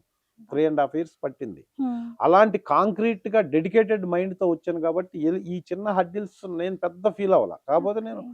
ఒక ప్రొడక్షన్ హౌస్‌ని నమ్ముకొని రాలా. హ్మ్. ఈ ఇలాంటి సిట్యుయేషన్‌లో ముందు ఒక్క సినిమా 'సీతారామరాజు' సినిమా యాక్ట్ చేశాం గదా! యెస్. ఇంక మనకి ఇండస్ట్రీ అవసరం లేదు. ఎందుకంటే అప్పటికి నాకు ఇండస్ట్రీ మనిషిగా ల్యాబ్‌లో 2 ఇయర్స్ చేస్తే 2 ఇయర్స్‌లో ఎంతమంది ఫైనాన్షియల్‌గా క్రైసిస్‌లో ఉండి 20 ఏళ్ళు, 25 ఏళ్ళు ఇండస్ట్రీలో ఉన్నోళ్ళు హ్మ్. మంత్లీ రెంట్‌లకి ఇబ్బంది పడేవాళ్ళు, డబ్బులు లేక ఇబ్బంది పడేవాళ్ళు అని చాలా వందల మందిని చూసాను నేను. హ్మ్. సో, వద్దు ఇండస్ట్రీ. మనం పడలేం ఈ ఇబ్బందులన్నీ. లెట్ మనం వచ్చింది దేనికి? సినిమాలో కనపడాలి. యెస్. కనపడాలి. 'సీతారామరాజులో' కనపడ్డాం. సో, ఇంక అవసరం లేదు మనకి. పోయి మళ్ళా స్కూల్ ఎస్టాబ్లిష్ చేసుకొని నేను ఓన్‌గా మళ్ళా స్కూల్ రన్ చేసి, మళ్ళా మా ఊర్లోనే ఉందాము, ఉన్నా పర్లేదు అనుకున్న సిట్యుయేషన్ నాకు 'సీతారామరాజులో' మొదటి రోజు నేను 1998 సెప్టెంబర్ 13న లీ ప్యాలెస్లో యాక్ట్ చేసిన రోజు నేను అనుకున్నది. ఎందుకు అలా అనుకున్నారు? అదే ఇన్ని హడ్డిల్స్, ఇన్ని బాధలు, ఇన్ని కష్టాలు, దీంట్లో మనకు ఆ. బ్యాక్గ్రౌండ్ లేకుండా ఏదో ఒక సినిమాలో యాక్ట్ చేసినంత మాత్రాన ఇక్కడ సస్టైనబిలిటీ ఉండదు. కాబట్టి ఫ్యామిలీని ఇబ్బందులు పెట్టి నేను ఇబ్బంది పడి ఓకే. ఇక్కడ అవసరంలా. కానీ నేను యాక్ట్ చేయడానికి వచ్చాను కదా, అవును. యాక్ట్ చేస్తాం కాబట్టి సీతారామరాజులో సినిమా అంతా కనబడుతుంటా. చాలు, ఈ సినిమా కందుకూరులో చూసి ఎస్ నేను ప్రూవ్ చేసుకున్నాను, మళ్ళీ వచ్చాను కందుకూరు, సక్సెస్ అయ్యాను అనుకున్నారు. సక్సెస్ అయ్యానని చెప్దాం అనుకుంటున్న నాకు ఆ. సీతారామరాజు రిలీజ్ అయ్యేటప్పటికి 12 సినిమాలు యాక్ట్ చేశాను నేను. ఆ సినిమా రిలీజ్ అయ్యే అయ్యే నేను వెళ్ళి కందుకూరులో సినిమా చూసేసరికి 12 సినిమాలు యాక్ట్ చేశాను నేను, because of my ల్యావ్ and Nagineedi గారు. ఆ బ్యాక్ డ్రాప్ తో పంచదార శివ అప్పుడు చేసిన 12 సినిమాలు 2 సినిమాలు ద గ్రేట్ లెజెండరీ డైరెక్టర్ కోడి రామకృష్ణ గారి 2 సినిమాలు ఉన్నాయి. ఏంటి సార్ ఆయన లేరు ఇప్పుడు. పంచదార చిలక, ఆవిడే శ్యామల. Okay okay. ఆ 2 సినిమాల్లో ఆవిడే శ్యామలలో శ్రీకాంత్ గారికి నాకు సోలో ఫైట్. హా. ఇవన్నీ నువ్వు నేను కంటే ముందు కెరీర్ వెరీ బిగినింగ్ నుంచి నేను చాలా మంచి క్యారెక్టర్ చేశాను. Okay okay. వాళ్ళందరూ నాకు ఇచ్చారు. అంటే ఎక్స్ప్రెసివ్ ఫేస్ ఉంది, ప్లస్ ల్యాబ్ బ్యాక్గ్రౌండ్ ఉంది. అందరు స్టిల్ ఫోటోగ్రాఫర్స్ కి, మేనేజర్స్ కి నేను తెలిసినందువల్ల ఇదంతా ఎందుకు చెప్తున్నానంటే, ఇక్కడ ఇండస్ట్రీకి రావాలనుకున్న యూత్ కి మీరు ఇచ్చేది ఏంటన్నారు కదా, తెలుసుకోండి. ఫస్ట్ ఇండస్ట్రీలో ఎవరో ఒకరు మనకు సపోర్ట్ చేసే వాళ్ళు మనకు తెలిసిన సర్కిల్ ఉండాలి. అసలు వాట్ ఈజ్ వాట్ అని చెప్పడానికి తెలియాలి ఫస్ట్ ఆఫ్ ఆల్. అది తెలుసుకోవడానికి 4-5 years అయిపోద్ది. ఇక్కడ నీ కెరీర్ నాకు సక్సెసర్ 2 ఏళ్ళకి రావాలంటే అలా అసలు నువ్వు ఇండస్ట్రీ అంటే ఏంటో తెలుసుకోవడానికి 5-6 ఏళ్ళు పడుతుంది. కానీ దేవుడు తర్వాత దేవుళ్ళలాగా ఉండేది ఒక టీచరు, ఒకడు గురు దేవోభవ టీచరు, 2 వైద్యో నారాయణ హరి డాక్టరు. ఈ ఇద్దరికి దేవుడితో సమానమైన స్థానం ఇచ్చింది ప్రపంచం. 3వ స్థానం యాక్టర్కే ఇచ్చింది. ఎందుకంటే నువ్వు పోతుంటే నిన్ను ఆపి ఒక సెల్ఫీ సార్ అని ఇంకొక మనిషి నిన్ను అడుగుతున్నాడంటే దేవుడిని అడుగుతారు. దేవుడి దగ్గరికి వెళ్ళి ఫోటో తీసుకోవాలనుకుంటారు ప్రతి ఒక్కళ్ళు. మీకు ఇలాంటి మూమెంట్ ఎప్పుడైనా ఎదురైంది సార్? ఏది సార్ ఒక సెల్ఫీ సార్ మీరు ఆ సినిమాలో వందలు మూమెంట్స్, వందలు. అది ఇప్పుడు నేను నిన్న కాక మొన్న శ్రీశైలం వెళ్ళాము దర్శనానికి, స్పర్శ దర్శనం అని. స్వాములు, అయ్యప్ప మాల వేసుకున్న స్వాములు దాదాపు 400 మంది వచ్చేసి ఐడెంటిఫై చేసి నాతో ఫోటో కోసం వెయిట్ చేస్తుంటే వాళ్ళందరినీ కూర్చోబెట్టి వాళ్ళతో భోంచేస్తూ నేను ఫోటోలు దిగాను. ఇది నీకు 100 కోట్లు ఉన్నా నార్మల్ మనుషులకి రాని ఒక అదృష్టం. యాక్టర్ అనేది it's not a small thing. Actor అయినా, యాక్టర్స్ అవ్వాలన్నా, సపోజ్ మీరు యాంకర్ అవ్వాలన్నా, వారు కెమెరామెన్ అవ్వాలన్నా, ఇది ఒక గొప్ప అదృష్టం ఉంటేనే వచ్చే ఫీల్డ్. 150 కోట్ల మంది భారతదేశ జనాభాలో నటులు ఎంతమంది ఉంటారు? ఉండేది లక్షలే కదా. 150 కోట్ల మంది దేశ జనాభాలో నటించాలి అనే అంబిషన్ నుండి నటిస్తూ ఉండేవాళ్ళు కొన్ని లక్షల మంది ఉంటారు. ఆ నటించే వాళ్ళలో జనాలు ఐడెంటిఫై చేసి నాకు మీతో ఫోటో కావాలని వచ్చేవాళ్ళు కొన్ని వేల మంది ఉంటారు. అన్ని ఫీల్డ్ లో లెక్కేస్తే ఒక 90,000, 80,000 మంది, లక్ష కంటే దాటరు. మొత్తం దేశమంతా నీకు ఐడెంటిటీ వచ్చిన పర్సన్స్. ఆ 1,00,000 మందిలో 150 కోట్ల మందిలో 1,00,000 మందిలో నేను ఒకడిని అయితే నేను ఎంత అచీవ్ చేసినట్టు? అంటే అచీవ్ చేసామంటే పైన చూడాలని కాదు. నా లైఫ్లో నేను అనుకున్న యాంబిషన్ ఇది. ప్రతి యాంబిషన్కి డబ్బుతో ముడిపెట్టకూడదు. నీకు వచ్చే ఒక చిన్న ఆనందం వాల్యూ కొన్ని లక్షలు ఉంటుంది. కానీ మనం అవన్నీ వదిలేసి డబ్బు చుట్టూ తిరుగుతున్నాం, అది వేరే విషయం. ఇంకా సో అలాంటి పొజిషన్లో నేను ఉన్నాను ఈరోజు, ఆ రోజు తీసుకున్న డెసిషన్ వల్ల. కానీ కాంక్రీట్గా తీసుకోండి. కాంక్రీట్గా నటుడు అవ్వాలంటే 1 year, 2 years, 3 years టార్గెట్లు వద్దు అసలు. ఇప్పుడు నటుడు అవ్వాలనే దానికి అంబిషన్ అవసరం లేదు. హీరో అవ్వాలన్న దానికి అంబిషన్, నటుడికి అవసరం లేదు.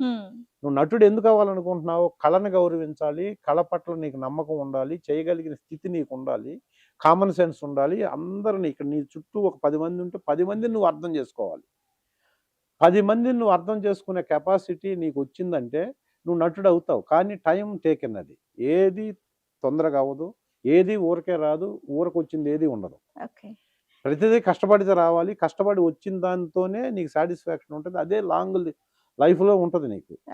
నటుడికి అది ఇంకా చాలా ఎక్కువ ఉండాలి. తెలుసుకొని వచ్చే యూత్కి ఆల్వేస్ వెల్కమ్. ఇండస్ట్రీ ఎవరిది కాదు, ఇండస్ట్రీలో ఏ క్వాలిఫికేషన్ అవసరం లేదు. Sincerity, dedication, time sense, character, conduct ఈ 5 ఉండాలి ఇండస్ట్రీకి రావాలనుకున్న ఆర్టిస్ట్‌కి. సో ఎవరికైనా సరే. ఎవరికైనా సరే. అవి ఓకే. ఏది లేకపోయినా ఎగ్జిట్ అయిపోతారు మళ్ళీ. ఓకే. అవి పెట్టుకొని సిన్సియర్‌గా ప్రయత్నం చేస్తే ఇంత అద్భుతమైన ఫీల్డ్ ప్రపంచంలో ఇంకేది లేదు. ఓకే. Okay sir. ఈ 27 ఇయర్స్‌లో మీరు ఇండస్ట్రీలో నేర్చుకున్నది ఏంటంటే? ఎదుగుతూ ఉంటే ఒదిగుండాలి. అది నేర్చుకున్నారు. అది నేను నేర్చుకున్నా. ఇక్కడికొచ్చినందువల్లే నేర్చుకున్నది. ఓకే. అంటే మనం ఎంత ఎదిగినా ఇంకొకళ్ళకంటే తక్కువే. హ్మ్. ఆశలు, ఆశయాలు ఉండాలి. కోరికలు తక్కువుండాలి. ఓకే. లిమిట్‌లో ఉండాలి. ఎదిగిన దానికి ప్రతి మూమెంటు ఎంజాయ్ చేయాలి. ఆనందపడాలి. నీకు ఇంకొకళ్ళకి లేని ఒక అద్భుతమైన జీవితం ఇది. హ్మ్. ఇది కాదు అసలు. అసలు దేవుడిచ్చిన జీవితమే చాలా గొప్పది. అసలు ఎందుకంటే జీవితం అంటే ఏంటంటారు సార్? జీవితం అంటే ఇప్పుడు నేను చెప్పాను 150 కోట్ల అసలు నీకు తల్లిదండ్రులు చేసుకున్న పుణ్య ఫలం వల్ల హ్మ్. అద్భుతంగా వాళ్ళు ఎన్నో త్యాగాలు, ఎన్నో పూజలు, ఎన్నో దాన ధర్మాలు చేస్తేనే అన్ని అవయవాలు సక్రమంగా ఉండి మనం జన్మించాం ఈ భూమి మీద. భూమికి ఈ పుడమి తల్లి గర్భానికి అంకితం అయ్యే లోపు పుడమి తల్లికి పరిచయం అయినప్పటి నుంచి ఈ ఈ ఈ ఈ లైఫ్‌లో నీకు అంగవైకల్యం లేకుండా అన్ని అవయవాలు సక్రమంగా ఉండి జన్మించటమే గొప్ప అదృష్టం. హ్మ్. అలాంటి జన్మలో ఏ ప్రొఫెషన్‌లో ఎవరున్నా ఇంకొక మనిషి ఐడెంటిఫై చేసే ఒక అదృష్టమైన జీవితం వచ్చిందంటే వాళ్ళు దేవుళ్ళతో సమానం. ఓకే. నేను చెప్తున్నా నేను నటుడయ్యాను కాదు. ఇంకొక మనిషి ఇప్పుడు ఎందుకు బతుకుతాడు ప్రపంచంలో మనిషి? ఒకటి డబ్బులు సంపాదించి హ్యాపీగా మంచి ఇల్లు, మంచి లగ్జరియస్ లైఫ్ అనే హ్మ్. ఉంటది లైఫ్ ఫస్ట్. అంత ఐడెంటిటీ క్రైసిస్ అంత లైఫ్ మనిషికొచ్చిన తర్వాత ఆడు గుర్తింపు కోసమే ప్రయత్నం చేస్తాడు. హ్మ్. అంటే ఐడెంటిటీ కావాలి. ఇప్పుడు ఎమ్మెల్యేలు లేకపోతే ఎలక్షన్‌లో నిలబడటం, లేకపోతే ముఖ్యమంత్రి అవ్వాలి, లేకపోతే ప్రధానమంత్రి అవ్వాలి, నటుడవ్వాలి ఇవన్నీ దేనికోసం? ఐడెంటిటీ కోసం. ఐడెంటిటీ కోసమే. హ్మ్. ఆ రెంట్ కోసమే బ్రతుకుతాడు ప్రపంచంలో ప్రతి మనిషి. అవును. సో, ఈ ఐడెంటిటీ మనకి ఏమీ లేకుండా ఎక్కడో గ్రామాల్లో పుట్టి పెరిగినటువంటి ఒక స్టేచర్ ఉన్నటువంటి ఒక వ్యక్తి, నాలాంటి వ్యక్తి ఇక్కడికొచ్చి ఈరోజు ఈ సంక్రాంతి సందర్భంగా సీవీఆర్ న్యూస్‌కి మీరొచ్చి కొంచెం ఇంటర్వ్యూ ఇవ్వండి అని అడిగారంటే అది చాలు కదా క్రెడిబిలిటీ. అంతే గదా! అంతవరకు వచ్చామంటే దానికోసమే బ్రతుకుతాడు. ఆ ఐడెంటిటీ కోసం బ్రతికే ప్రతి మనిషి అదృష్టవంతుడే. ఆ అదృష్టంలో మనకు అవయవాలు సక్రమంగా ఉండి మనం పుట్టడం మన అదృష్టం. ఆ తర్వాత ఇంతటి అద్భుతమైన జీవితాన్ని మనకిచ్చారు కాబట్టి, ఆ జీవితంలో నీకు ఒకటే ఇంతమంది ఇబ్బందులు పడుతుంటే, హ్మ్. ఇంతమంది కష్టాలు పడుతుంటే దేశంలో, ఈ ప్రపంచంలో నీకు మాత్రం ఇలాంటి లైఫ్ ఎందుకిచ్చారంటే, నీకు ఈ లైఫ్ ఇస్తే నువ్వు ఇంకొకళ్ళకి ఉపయోగపడతావు అని. హ్మ్. అంటే నీ లైఫ్‌లో నువ్వు గెయిన్ చేసింది అట్‌లీస్ట్ ఒక 10% అన్నా ఇతరులకు పంచు. హ్మ్. ఇప్పుడు మన దగ్గర ఒక రొట్టె ముక్కుంటే, మన దగ్గర ఉన్న రొట్టెని మనమే తింటే అది ప్రకృతి. అవును. నీ దగ్గర ఉన్న రొట్టెని నేను లాక్కొని తినాలనుకుంటే అది వికృతి. వికృతి. నా దగ్గర ఉన్న రొట్టెని ఇక్కడున్న 10 మందికి పంచాలి అనుకుంటే అది సంస్కృతి. అదే సంక్రాంతి. ఓహ్! Nice sir. చాలా ఆ చక్కగా చెప్పారు. సంక్రాంతి రైతు అన్నవాడు ఎవరు? నేను పండించాలి, కష్టపడాలి, నా దగ్గరే ఉంచుకోవాలనుకోడు. హ్మ్. తెలుసు పంట ఏస్తే, ఇత్తనం వేస్తే వర్షం వస్తదో రాదో తెలీదు. వస్తే అతివృష్టి ఉంటదో, అనావృష్టి ఉంటదో అనావృష్టి ఉంటుందో తెలీదు. తెలీదు. లాస్ట్‌కి ఇంక రేపు పొద్దున్న నా ఇంటికి నా పంట వస్తదనుకున్నప్పుడు గాలి, దుమారం, తుఫాన్ లాంటిదొస్తే కొలాప్స్. అంతే. అయినా నాకున్న భూమిని నేను అమ్మను. నాకున్న భూమిలో నేను వ్యవసాయం చేస్తాను. దానివల్ల డబ్బులు రాకపోయినా పర్లేదు. పంట ఏస్తాను, పండిస్తాను, నలుగురికి వాటిని పంచుతాను అనే ప్రపంచపు ఏకైక జీవి ఎవడన్నా ఉంటే అది రైతు మాత్రమే. లాభం లేకుండా ఏ పని చేయని ఈ రోజుల్లో కూడా నష్టం వస్తుందని తెలిసినా వ్యవసాయం చేసేటటువంటి భూమిని నమ్ముకున్న భూమిపుత్రుడికి సంబంధించినటువంటి ఈ పండగ అద్భుతం. అలాంటి సంస్కృతి నా దగ్గర ఉన్నది 10 మందికి పంచాలి అని కూలి చేసుకునే రైతు కూడా అనుకుంటాడు. అలాంటి రైతులకి అద్భుతమైన ఈ పండగని అద్భుతంగా సెలబ్రేట్ చేసుకోవాలని నేను మనస్ఫూర్తిగా ఇప్పుడున్న యూత్‌కి అందరికి కోరుకుంటూ, నేను చెప్పిన అలాంటి సిట్యుయేషన్స్ మళ్ళీ రావు. వస్తే బాగుండు అని ఈ ఇంటర్వ్యూ సందర్భంగా నేను కోరుకుంటున్నాను. ఓకే. Okay sir. అలాగే ఇంకొకటి ఏంటి అంటే చాలామంది ఇండస్ట్రీలో ఎదగాలి అంటే క్యాస్ట్ ఫీలింగ్ ఒకటి ఉంటుంది అని చెప్పేసని ప్రెజెంట్ టాక్ అనేది ఎక్కువగా నడుస్తుంది. సో, ప్రెజెంట్ ఇండస్ట్రీలో నడవాలి అన్నా గానీ, గెయిన్ అవ్వాలి అన్నా గానీ అయితే బ్యాక్‌గ్రౌండ్ లేదా క్యాస్ట్ ఇవి 2 మెయిన్ అంటున్నారు. సో, దాని మీద మీ అభిప్రాయం ఏంటి? అసలు నేను 266 సినిమాలు చేస్తే నా క్యాస్ట్ వల్ల నాకు ఒక్క సినిమా కూడా రాలే ఇప్పటికి. అంతే అంటారు. ఒక్క సినిమా రాలా. ఇక్కడ ఒకటేనమ్మా, నేను ఇంకొకళ్ళకి అవసరం అయ్యేదాకా ఎదిగితే అన్ని వర్కౌట్ అవుతాయి. వాడు నావాడే అంటాడు అన్నిట్లో, క్యాస్ట్ కాండక్ట్ అన్నిట్లో. మనం ఎదక్కపోతే నీ పక్కన నీ క్యాస్ట్ కాదు కదా, నీకున్న ఏది పని చేయదు. నువ్వు ఎలా ఇంకొకళ్ళకి పనికొచ్చేదాకా ఎదుగుతావు అనేది నీ టాలెంట్. దీనికి ఎక్కడ ఏమీ రిగార్డ్స్ లేవు. క్యాస్ట్ ఉపయోగపడేది ఎప్పుడు అంటే, నేను వాళ్ళకి అద్భుతంగా పనికొచ్చేదాకా ఎదిగితే నువ్వు మనోడివి అని చెప్తారు వచ్చి. అవును, నువ్వు మనోడివి, అసలు మనం చేసుకోకపోతే ఎలా అని. నేను లో స్టేజ్లో ఉన్నప్పుడు నువ్వు మనోడివి కాబట్టి నీకు ఈ క్యారెక్టర్ పెంచాలని ఎవడు అంది ఇక్కడ. కాబట్టి క్యాస్ట్ అనేది నో నీడ్ ఇక్కడ. నువ్వు ఎదగటం అనేది ఇంపార్టెంట్. దాంట్లో అంటుంటారు జనరల్గా, నువ్వు ఆ క్యాస్ట్ కాబట్టి, మీ క్యాస్ట్ వాళ్ళు ఎక్కువ ఉన్నారు కాబట్టి అబ్బా నీకు అద్భుతమైన లైఫ్ రావాలి అంటే, మరి నాకు ఎప్పుడో రావాలి మరి అనుకుంటే. నేను ఇంకా స్ట్రగుల్ చేస్తున్నాను కదా. ఒక సర్పంచ్ వీర్రాఘవ క్యారెక్టర్ వచ్చింది నాకు 27 సంవత్సరాలని నేను ఇంత హ్యాపీగా ఎందుకున్నానంటే, అంతకుముందు అలాంటి క్యారెక్టర్ రాలేదు కాబట్టే కదా. నేను అలాంటి అద్భుతంగా చేసుంటే, నేను సర్పంచ్ వీర్రాఘవ క్యారెక్టర్ నాకు అద్భుతమైన అవకాశం 27 సంవత్సరాల తర్వాత నిజంగా నా క్యాస్ట్ వర్కౌట్ అయితే, నా క్యాస్ట్ వాళ్ళు చాలా మంది ఇక్కడ ఉన్నారు కాబట్టి ఉంటే, నాకు ఇలాంటి అవకాశాలు ఎప్పుడో రావాలి కదా. క్వాలిఫైడు, నేను స్టఫ్ ఉంది, చేస్తాడు, బాగా చేస్తాడు, మంచి ఆర్టిస్టు అన్న మూలానే 266 సినిమాల దాకా వచ్చాను అన్నది ప్రూవ్ కదా. నా దగ్గర వర్త్ లేకపోతే నేను అంత దూరం రాలేను కదా, ఇన్ని సంవత్సరాలు ఉండలేను కదా. సో ప్రూవ్ అయిన తర్వాత కూడా టాప్ పొజిషన్లో నేను ఎందుకు లేను అంటే, అఫ్ కోర్స్ నాకు ఇండస్ట్రీకి కావాల్సిన కొన్ని క్వాలిటీస్ లేవు, అది వేరే విషయం.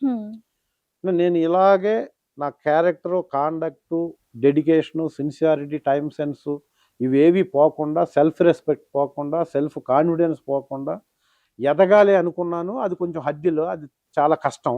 అంటే సార్ ఇప్పుడు ఇండస్ట్రీలో ఉండాలి అంటే కొన్ని క్యారెక్టర్స్ ఉండాలి, కొన్ని లక్షణాలు, కొన్ని హ్యాబిట్స్ ఉండాలి, కొన్ని అలవాట్లు ఉండాలి అంటారు. బట్ నాకేవి లేవు. నేను అందువల్ల మీరు సక్సెస్ అవ్వలేదు అంటున్నారా? సక్సెస్ అవ్వకపోతే నేను ఉన్నాను కదా. సక్సెస్ అవ్వకపోతే ఇప్పుడు ఇన్ని సంవత్సరాలతో మీరు ఎందుకు అయ్యాను? సక్సెస్ అనేదానికి కొలమానం ఏంటి? ఐడెంటిటీ. ఇప్పుడు నేను ఇంతకంటే సక్సెస్ అయితే ఏమొస్తుంది? నాకు డబ్బులు వస్తాయి. ఇప్పుడు నేను ఒక అమౌంట్ తీసుకుంటున్నాను. ఇప్పుడు నేను బాగా సక్సెస్ అయ్యి సోలో క్యారెక్టర్గా విపరీతమైన సక్సెస్ అయింది అనుకోండి సినిమా, డెఫినెట్గా నాకు ఇంతకంటే మంచి క్యారెక్టర్లు వస్తాయి, ఇంతకంటే ఎక్కువ డబ్బులు వస్తాయి. దానివల్ల నా లైఫ్ స్టైల్ ఏం మారదు కదా. నేను యాక్టర్ అప్పుడైనా, అప్పుడు ఫోటోలు తీసుకునే వాళ్ళు 10 మంది, ఇప్పుడు 10 మంది ఉంటే అప్పుడు 20 మంది ఉంటారు. ఎందుకంటే మెయిన్ లీడ్ క్యారెక్టర్స్ చేస్తున్నాడు అని. అంతేగాని ఐడెంటిటీ ఇంతే ఉంటది. డబ్బులు ఎక్కువ వస్తాయి. డబ్బులు ఎక్కువ వచ్చినందువల్ల ఏమవుతుంది? టైం మిగలదు. ఇప్పుడు నేను ఏదో కార్యక్రమం, నేను వేరే కాలేజెస్కి మోటివేషనల్ ఏదో పిల్లలకి ఏదన్నా చెప్దామని ఎడ్యుకేషన్ బ్యాక్గ్రౌండ్ ఉంది కాబట్టి వెళ్తుంటాను. ఇప్పుడు 15 రోజులు షూటింగ్ చేసి 15 రోజులు లేజర్గా ఉంటే ఇవన్నీ చేసుకోవడానికి నువ్వు ఆర్టిస్ట్గా బిజీ అయితే డబ్బులు వస్తాయి తప్ప ఇంకేం రావు. కాబట్టి ఆర్టిస్ట్ అన్నవాడికి టాప్ పొజిషన్ వచ్చినా రాకపోయినా, ఏదర్ ఇక్కడ ఒక 20 years నుంచి ఒక ప్రొఫెషన్లో ఒక వ్యక్తి ఉన్నాడంటే, ఏదర్ ఏ ప్రొఫెషన్ అయినా, ఒక కెమెరామెన్గా 20 years ఉంటే, 25 years ఉంటే సక్సెస్ అయినట్టు లెక్క. సక్సెస్ ఏది డబ్బుతో కాదు. నువ్వు గవర్నమెంట్ ఎంప్లాయీ 30 ఏళ్ళలో నీకు ఉద్యోగం వస్తే 30 ఏళ్ళ సర్వీస్ చేస్తాడు, తర్వాత రిటైర్డ్ అవ్వాల్సిందే. అప్పుడు వాడు సక్సెస్ అయిపోయి టీచర్గా అద్భుతమైన సర్వీస్ చేశారు అంటే 30 ఏళ్ళు కెమెరామెన్ గా ఉన్న అతను కూడా అద్భుతమైన సర్వీస్ చేసినట్టే కదా కలాం తల్లికి. కానీ అతను ₹1 కోటి సంపాదించాడు కాబట్టి సక్సెస్, వీడు 10 లక్షలు సంపాదించాడు కాబట్టి సక్సెస్ కాదంటే కాదు.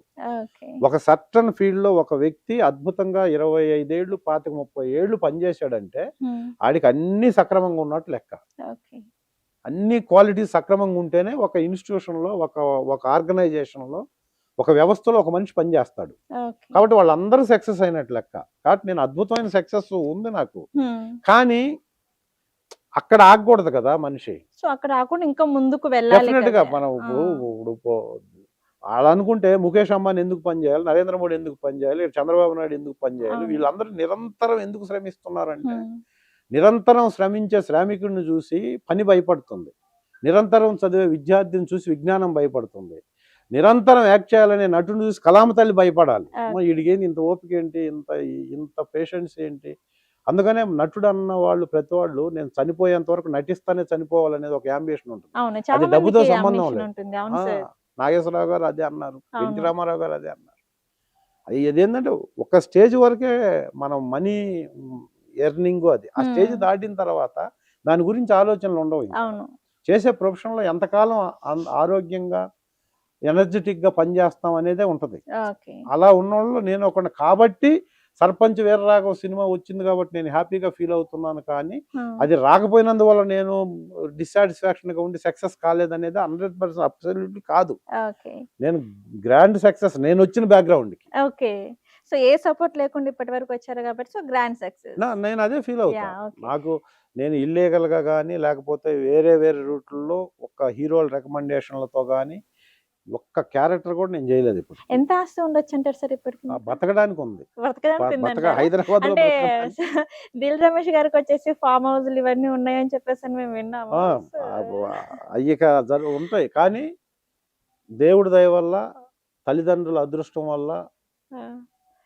నా పిల్లల అదృష్టం వల్ల చాలామంది కొన్ని వందల మంది లైట్ బాయ్స్ దగ్గర నుంచి డైరెక్టర్ల వరకు ఎంతోమంది ఎన్నో రకాలుగా నాకు హెల్ప్ చేయడం వల్ల ఇంతవరకు ఆర్టిస్ట్గా ఉండటం మూలాన హైదరాబాద్లో ఇంకొంతమందికి సహాయం చేస్తూ, ఇంకొంతమందికి ఇబ్బందుల్లో ఉన్న వాళ్ళకి హెల్ప్ చేస్తూ నేను బ్రతకడానికి ఈ పుడమతల్లి గర్భానికి అంకితం అయ్యేంత వరకు బ్రతకడానికి సంబంధించి పని ఉన్నా లేకపోయినా హ్యాపీగా ఉండటానికి ఆ భగవంతుడు నాకు అనుగ్రహం ఇచ్చాడు. ఓకే.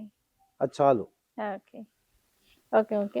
అలాగే ఏంటంటే సార్ ఇప్పటి వరకు మీరు 266 సినిమాలు చెప్పారు కదా! సర్పంచ్ వీరరాఘవ సినిమాతో చేస్తున్నారు కాబట్టి సో పెద్ద పెద్ద యాక్టర్స్‌తో చేశారు. ఆల్రెడీ ఫస్ట్ మూవీ వచ్చేసి సీతారామరాజు. సో ఆ సినిమాకి వచ్చేసి నాగార్జున గారు అండ్ హరికృష్ణ గారు. సో వీరందరూ ఉన్నారు కాబట్టి ఎలా అనిపించింది వాళ్ళతో యాక్ట్ చేసిన తర్వాత? అసలు అద్భుతం. అది ఎందుకంటే అప్పుడు సిచ్యువేషన్ ఏంటంటే ఈ ఒక్క సినిమా నేను చేసేది. సో ఇంత హడ్డిల్స్ మనం తట్టుకోలేము. ఇన్ని కష్టాలు పడి ఏమీ లేకుండా ఫ్యామిలీని ఇబ్బంది పెట్టే బదులు నేను వెళ్ళి మళ్ళీ స్కూల్ పెట్టుకుంటే వితిన్ 2-3 ఇయర్స్లో నేను మళ్ళీ నా పొజిషన్ నేను గెయిన్ చేసుకుంటాను మా ఊర్లో. చాలా కష్టాలు ఉంటాయి సినిమా ఫీల్డ్. నిజంగా కూడా కష్టాలే. నిజంగా ఇక్కడ 100 మంది ప్రయత్నం చేస్తే ఒక్కడికి వస్తుంది పొజిషన్.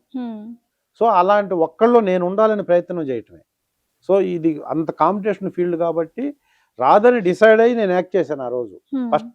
ఫస్ట్ డే షూటింగ్లో నాగార్జున గారు వస్తే నాగార్జున ఇంటి ముందు ఆయన కారు డోర్ తీసి నిలబడితే ఆయన దిగి చూసి వెళ్ళిపోయే షాట్ పెడితే చాలు ఈ జీవితానికి అనుకున్నా. అంటే నటుడు అవ్వాలనుకున్నా ఇంకా అయ్యాను. ఈ సినిమా ఖచ్చితంగా పెద్ద సినిమా కాబట్టి ఆ రోజు నేను ఫీల్ అయింది ఏంటంటే ఎవరైతే నాకు ఆ సిచ్యువేషన్ ఏంటంటే ఇప్పుడు ఖచ్చితంగా ఎవరైతే నన్ను ఫిల్మ్ ఛాంబర్లో చంద్రమౌళి గారని తిట్టి నువ్వు వెళ్ళిపో అన్నాడో అతను 3 సంవత్సరాల తర్వాత మొదటి రోజు షూటింగ్లో నేను షార్ట్ చేయబోయే ముందు షార్ట్కి నన్ను పిలిస్తే నేను వెళ్తుంటే ఆయన అదే షాట్లో గంప నెత్తిన పెట్టుకుని ఆ ఇంట్లో పని మనిషి క్యారెక్టర్ అతను చేస్తున్నాడు.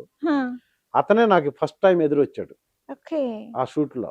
తర్వాత టిఫిన్ బ్రేక్ ఇస్తే టిఫిన్ బ్రేక్లో వెళ్ళి కూర్చొని సార్ నమస్తే సార్ నేను గుర్తున్నానండి ఎక్కడో చూశానయ్యా నిన్ను సార్ ఫిల్మ్ ఛాంబర్లో మీరు చెప్పారు నాకు ఇలా మీరు వెళ్ళిపో నువ్వు అని ఈ సినిమాలో నాగార్జున ఫ్రెండ్ క్యారెక్టర్ చేస్తున్నాను సార్ అని చెప్పాను. ఆయన ఎంత హ్యాపీగా ఫీల్ అయ్యి ఎవ్వడు పోడా ఎక్కడికి వచ్చినోడు ఇక్కడే తిరుగుతుంటాడు, ఇక్కడే తిరుగుతారు తప్ప ఎవ్వడు పాడు. నువ్వు మొత్తానికి 3 సంవత్సరాల తర్వాత మళ్ళీ ఏం చేసావు ఏంటంటే ఇదంతా చెప్పాను.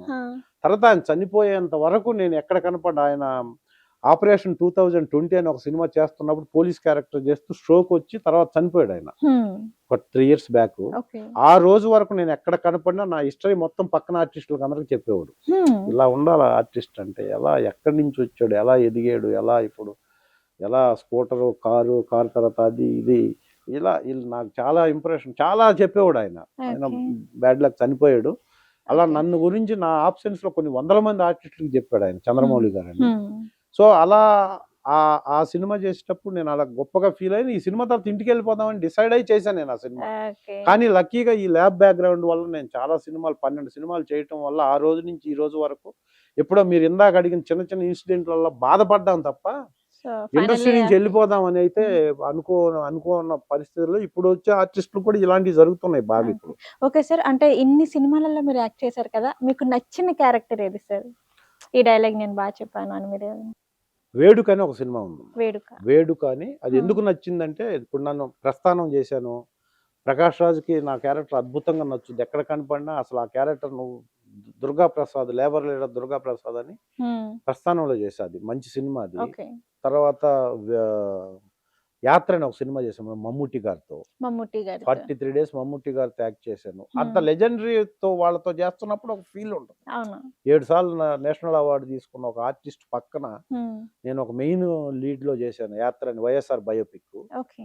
సో, అలాగా నేను విశ్వనాథ్ గారితో చేశాను 'వేడుక' అని ఒక సినిమా. హ్మ్. కళా తపస్వి విశ్వనాథ్ గారు విశ్వనాథ్ గారు. ఆ! యాక్టర్ దాంట్లో. ఓకే. హీరోయిన్ తాత క్యారెక్టర్. ఆ! దాంట్లో నేను ఒక పాలోడి క్యారెక్టర్ చేశాను. ఓకే. సో, అది నాకు బెస్ట్ మూమెంట్స్ ఇప్పటికి కూడా. ఓకే. ఆయనతోనే సోలోగా ఆయన చిన్న చిన్న డైలాగ్స్ నాది పెద్ద సీను. ఆ! పాలోడిదే సీన్ అంతా. ఓకే.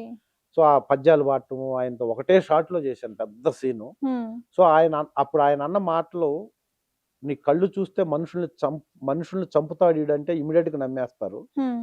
కానీ అదే కళ్ళతో నువ్వు ఒక అమాయకమైన పాలోడి క్యారెక్టర్ చేస్తుంటే కళ్ళు నటిస్తాయి, కళ్ళు ఏడుస్తాయి, కళ్ళు నవ్వుతాయి అనేది నేను నమ్ముతాను. అలా చేపించాను నేను చాలా మందితో. హ్మ్.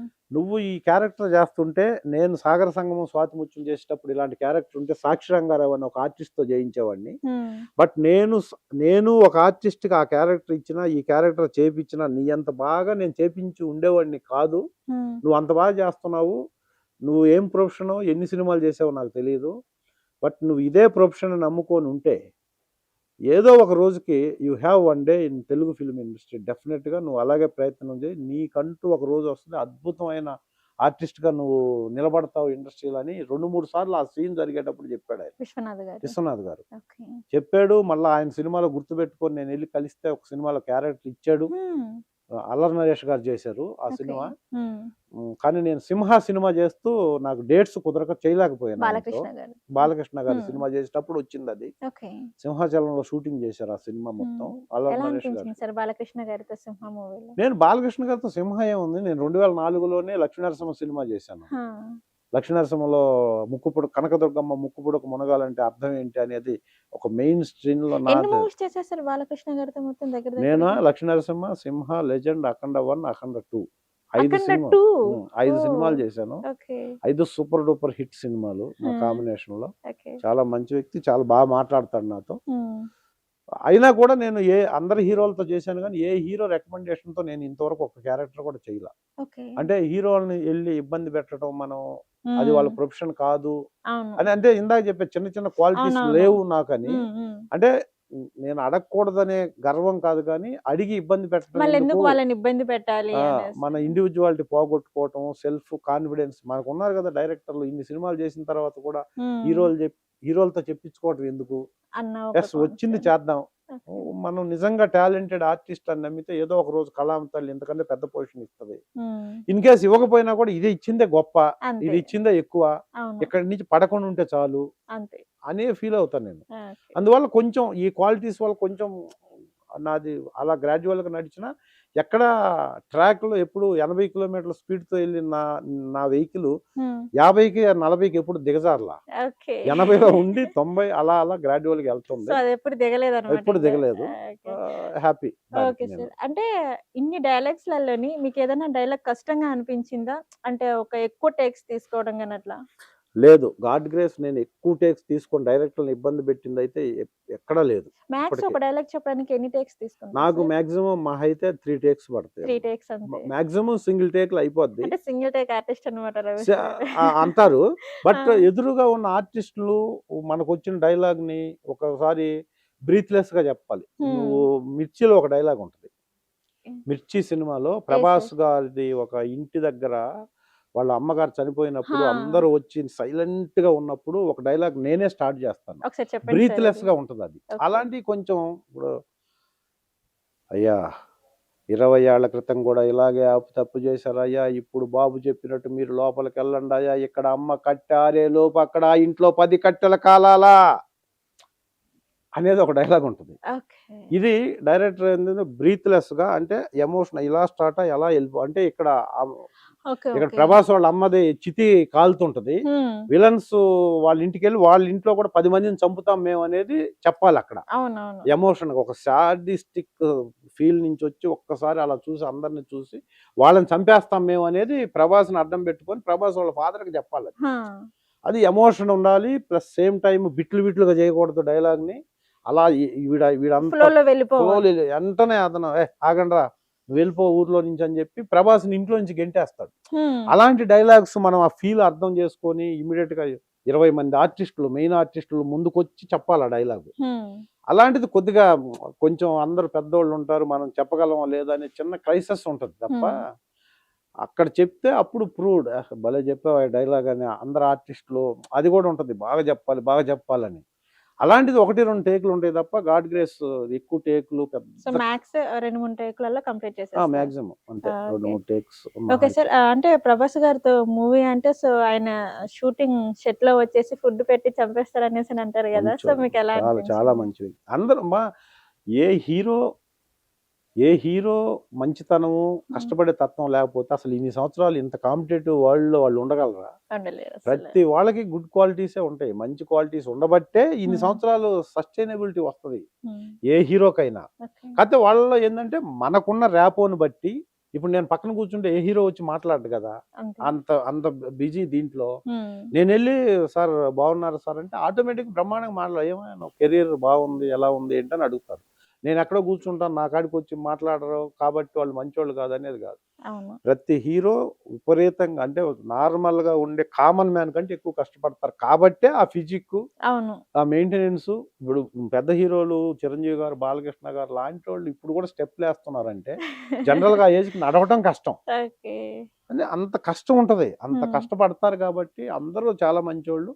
కొంతమంది ఈ హెల్పింగ్ నేచర్ ఇది కొంచెం ఎక్కువ ఉన్నప్పుడు పబ్లిక్ లో ఉంటది అది బాగా మంచి. చాలా ప్రభాస్ గారు అయితే చాలా గ్రౌండ్ చాలా మంచి వ్యక్తి. సార్ మనకి మూవీలో వచ్చేసి అంటే ఈ క్యారెక్టర్ నేను మిస్ అయ్యానే, ఈ క్యారెక్టర్ నేను చేస్తే బాగుండనే అని మీకు ఏ క్యారెక్టర్ చూసిన తర్వాత అనిపించిందా? అనిపించాను చాలా. character? నేను చాలా మిస్ అయ్యాను పర్టికులర్గా. అంటే చిరంజీవి గారి యాక్చువల్గా నేను చిరంజీవి గారితో ఒకే ఒక సినిమా చేశాను, గాడ్ ఫాదర్ అని. God father. అంతకుముందు నాకు యాత్ర చేసేటప్పుడు అంతకుముందు ఎక్కువ నేను మిస్ అయింది చిరంజీవి గారి సినిమాలే. నేను అంటే ఆయనతో చేయలేకపోతున్నాను అంతకుముందు, ఎక్సెప్ట్ చిరంజీవి గారు అని చెప్పేవాడిని ఇంటర్వ్యూలో. ఎక్సెప్ట్ చిరంజీవి గారు అందరితో చేశానని చెప్పేవాడిని. ఆ ఎక్సెప్ట్ అని లేకుండా ఉండడం కోసం నేను ప్రయత్నం చేసిన ప్రతిసారి ఏదో ఒక సినిమాకి డేట్లు క్లాష్ వచ్చి చేయలేకపోతుండేవాడిని. అలా చేయలేకపోయిన సినిమాలు చాలా ఉన్నాయి. చెయ్యడం కోసం నేను 2 సినిమాలు వదిలేసి గాడ్ ఫాదర్ చేశాను. ఇది కూడా మిస్ అయిపోతే ఇంకా కష్టం ఇంకని. అలా నేను కృష్ణ గారితో ఒక్క సినిమా కృష్ణ గారితో చేయాలనుకుంటుండేవాడిని. ఎందుకంటే నేను వచ్చిన తర్వాత కృష్ణ గారు ఎగ్జిట్ అయిపోయి పాపం రెస్ట్ మోడ్ లోకి వెళ్తే అది నాకు ముప్పలనేని శివ గారు చేసిన శ్రీశ్రీ సినిమా ద్వారా తీరిపోయింది. నేను కృష్ణ గారితో 1-to-1 ఫైట్ చేశాను ఆ శ్రీశ్రీ అనే సినిమాలో. ఆయన్ని ఒరే ముసలోడానికి గొంతు పట్టుకొని అసలు చాలా గూస్ బాంబ్స్ వచ్చే ఫీల్ అయిన ఇదన్నమాట అది కృష్ణ గారితో చేశాను. తర్వాత పెద్ద ఆర్టిస్టులతో చేయాలనుకున్నా కూడా వాళ్ళందరూ ఇదైపోయారు కాబట్టి చేయలేకపోయాను. అలా చిరంజీవి గారితో ఒక్క సినిమా చేశాను నేను. కాబట్టి పెద్ద ఆర్టిస్టులు అందరితో ఆల్మోస్ట్ చేసేసా ఇంకా. Okay sir. అంటే మీరు సినిమాలో యాక్ట్ చేస్తుంటారు, ఇదంతా ఉంది కాబట్టి సో ఇలా కాకుండా మీరు కూడా ఫ్యామిలీతో కలిసి థియేటర్ కి వెళ్ళి సినిమా చూస్తుంటారా, ఎంజాయ్ చేస్తారా? అంటే తక్కువ. అంటే మేము ఎక్కువ ప్రివ్యూ థియేటర్స్ లోనే ఎక్కువ చూస్తాం. బాగా సినిమా హిట్ అయింది అన్నప్పుడు థియేటర్ లో వెళ్ళి ఆడియన్స్ ముందు చూస్తే ఆ థ్రిల్ వేరే ఉంటుంది. హిట్ అయిన సినిమాలు డెఫినెట్ గా థియేటర్ మధ్యలో ఆడియన్స్ మధ్యలోనే చూస్తుంటాం. అంటే మీ మూవీస్ చూసిన తర్వాత ఇంట్లో రెస్పాన్స్ ఎలా ఉంటుంది, మీ పిల్లల నుంచి కానీ వైఫ్ నుంచి కానీ?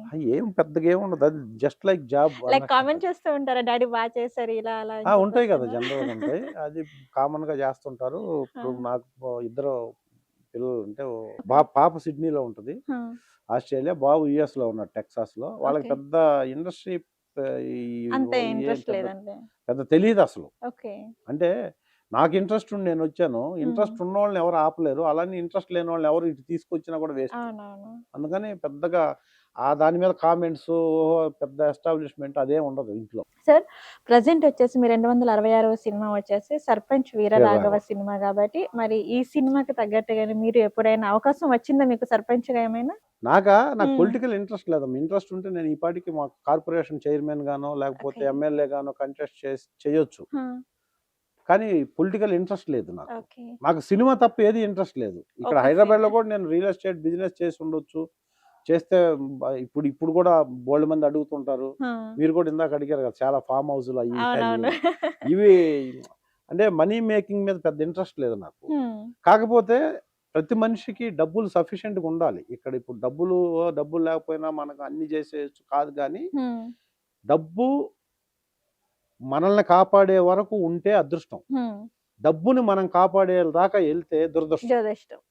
కాబట్టి డబ్బు ఉండి మనల్ని కాపాడాలి. అది ఆ డబ్బు మన దగ్గర ఉంటే మనం ఇంకొంతమందిని కాపాడవచ్చు. అంతవరకు ఉంది నాకు. కాబట్టి ఇది పాలిటిక్స్లోకి వెళ్తే ఇంకా సర్వీస్ చేయొచ్చు, కానీ బేసిక్గా మనకు మైండ్ థాట్ అది ఉండాలి.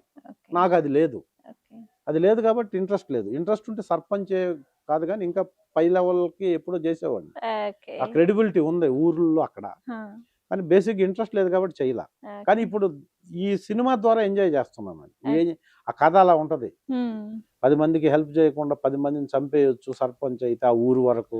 90s లో కథ, అది భయంకరమైన కథ. అది నాకు రియల్ గా లేని క్వాలిటీస్ నేను చేసే క్యారెక్టర్ లో ఉన్నాయి కాబట్టి నేను ఎంజాయ్ చేస్తున్నాను.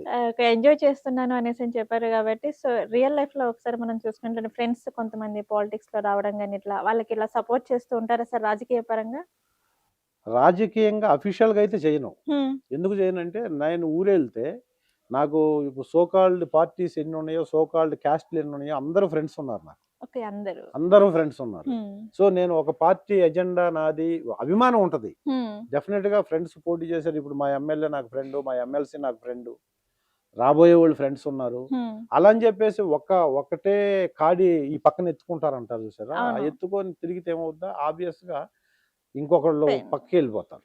తెలియకుండానే ఇంకొకళ్ళకి మనం అవకాశం ఇచ్చినట్టు అవుద్ది కామెంట్స్ చేయటానికి. ఆడది ఈడిది. ఫ్రెండ్షిప్ కి మనం వాల్యూ ఇవ్వాలనుకుంటే రాజకీయాలకు దూరంగా ఉండాలి. నా యాంబిషన్ అది.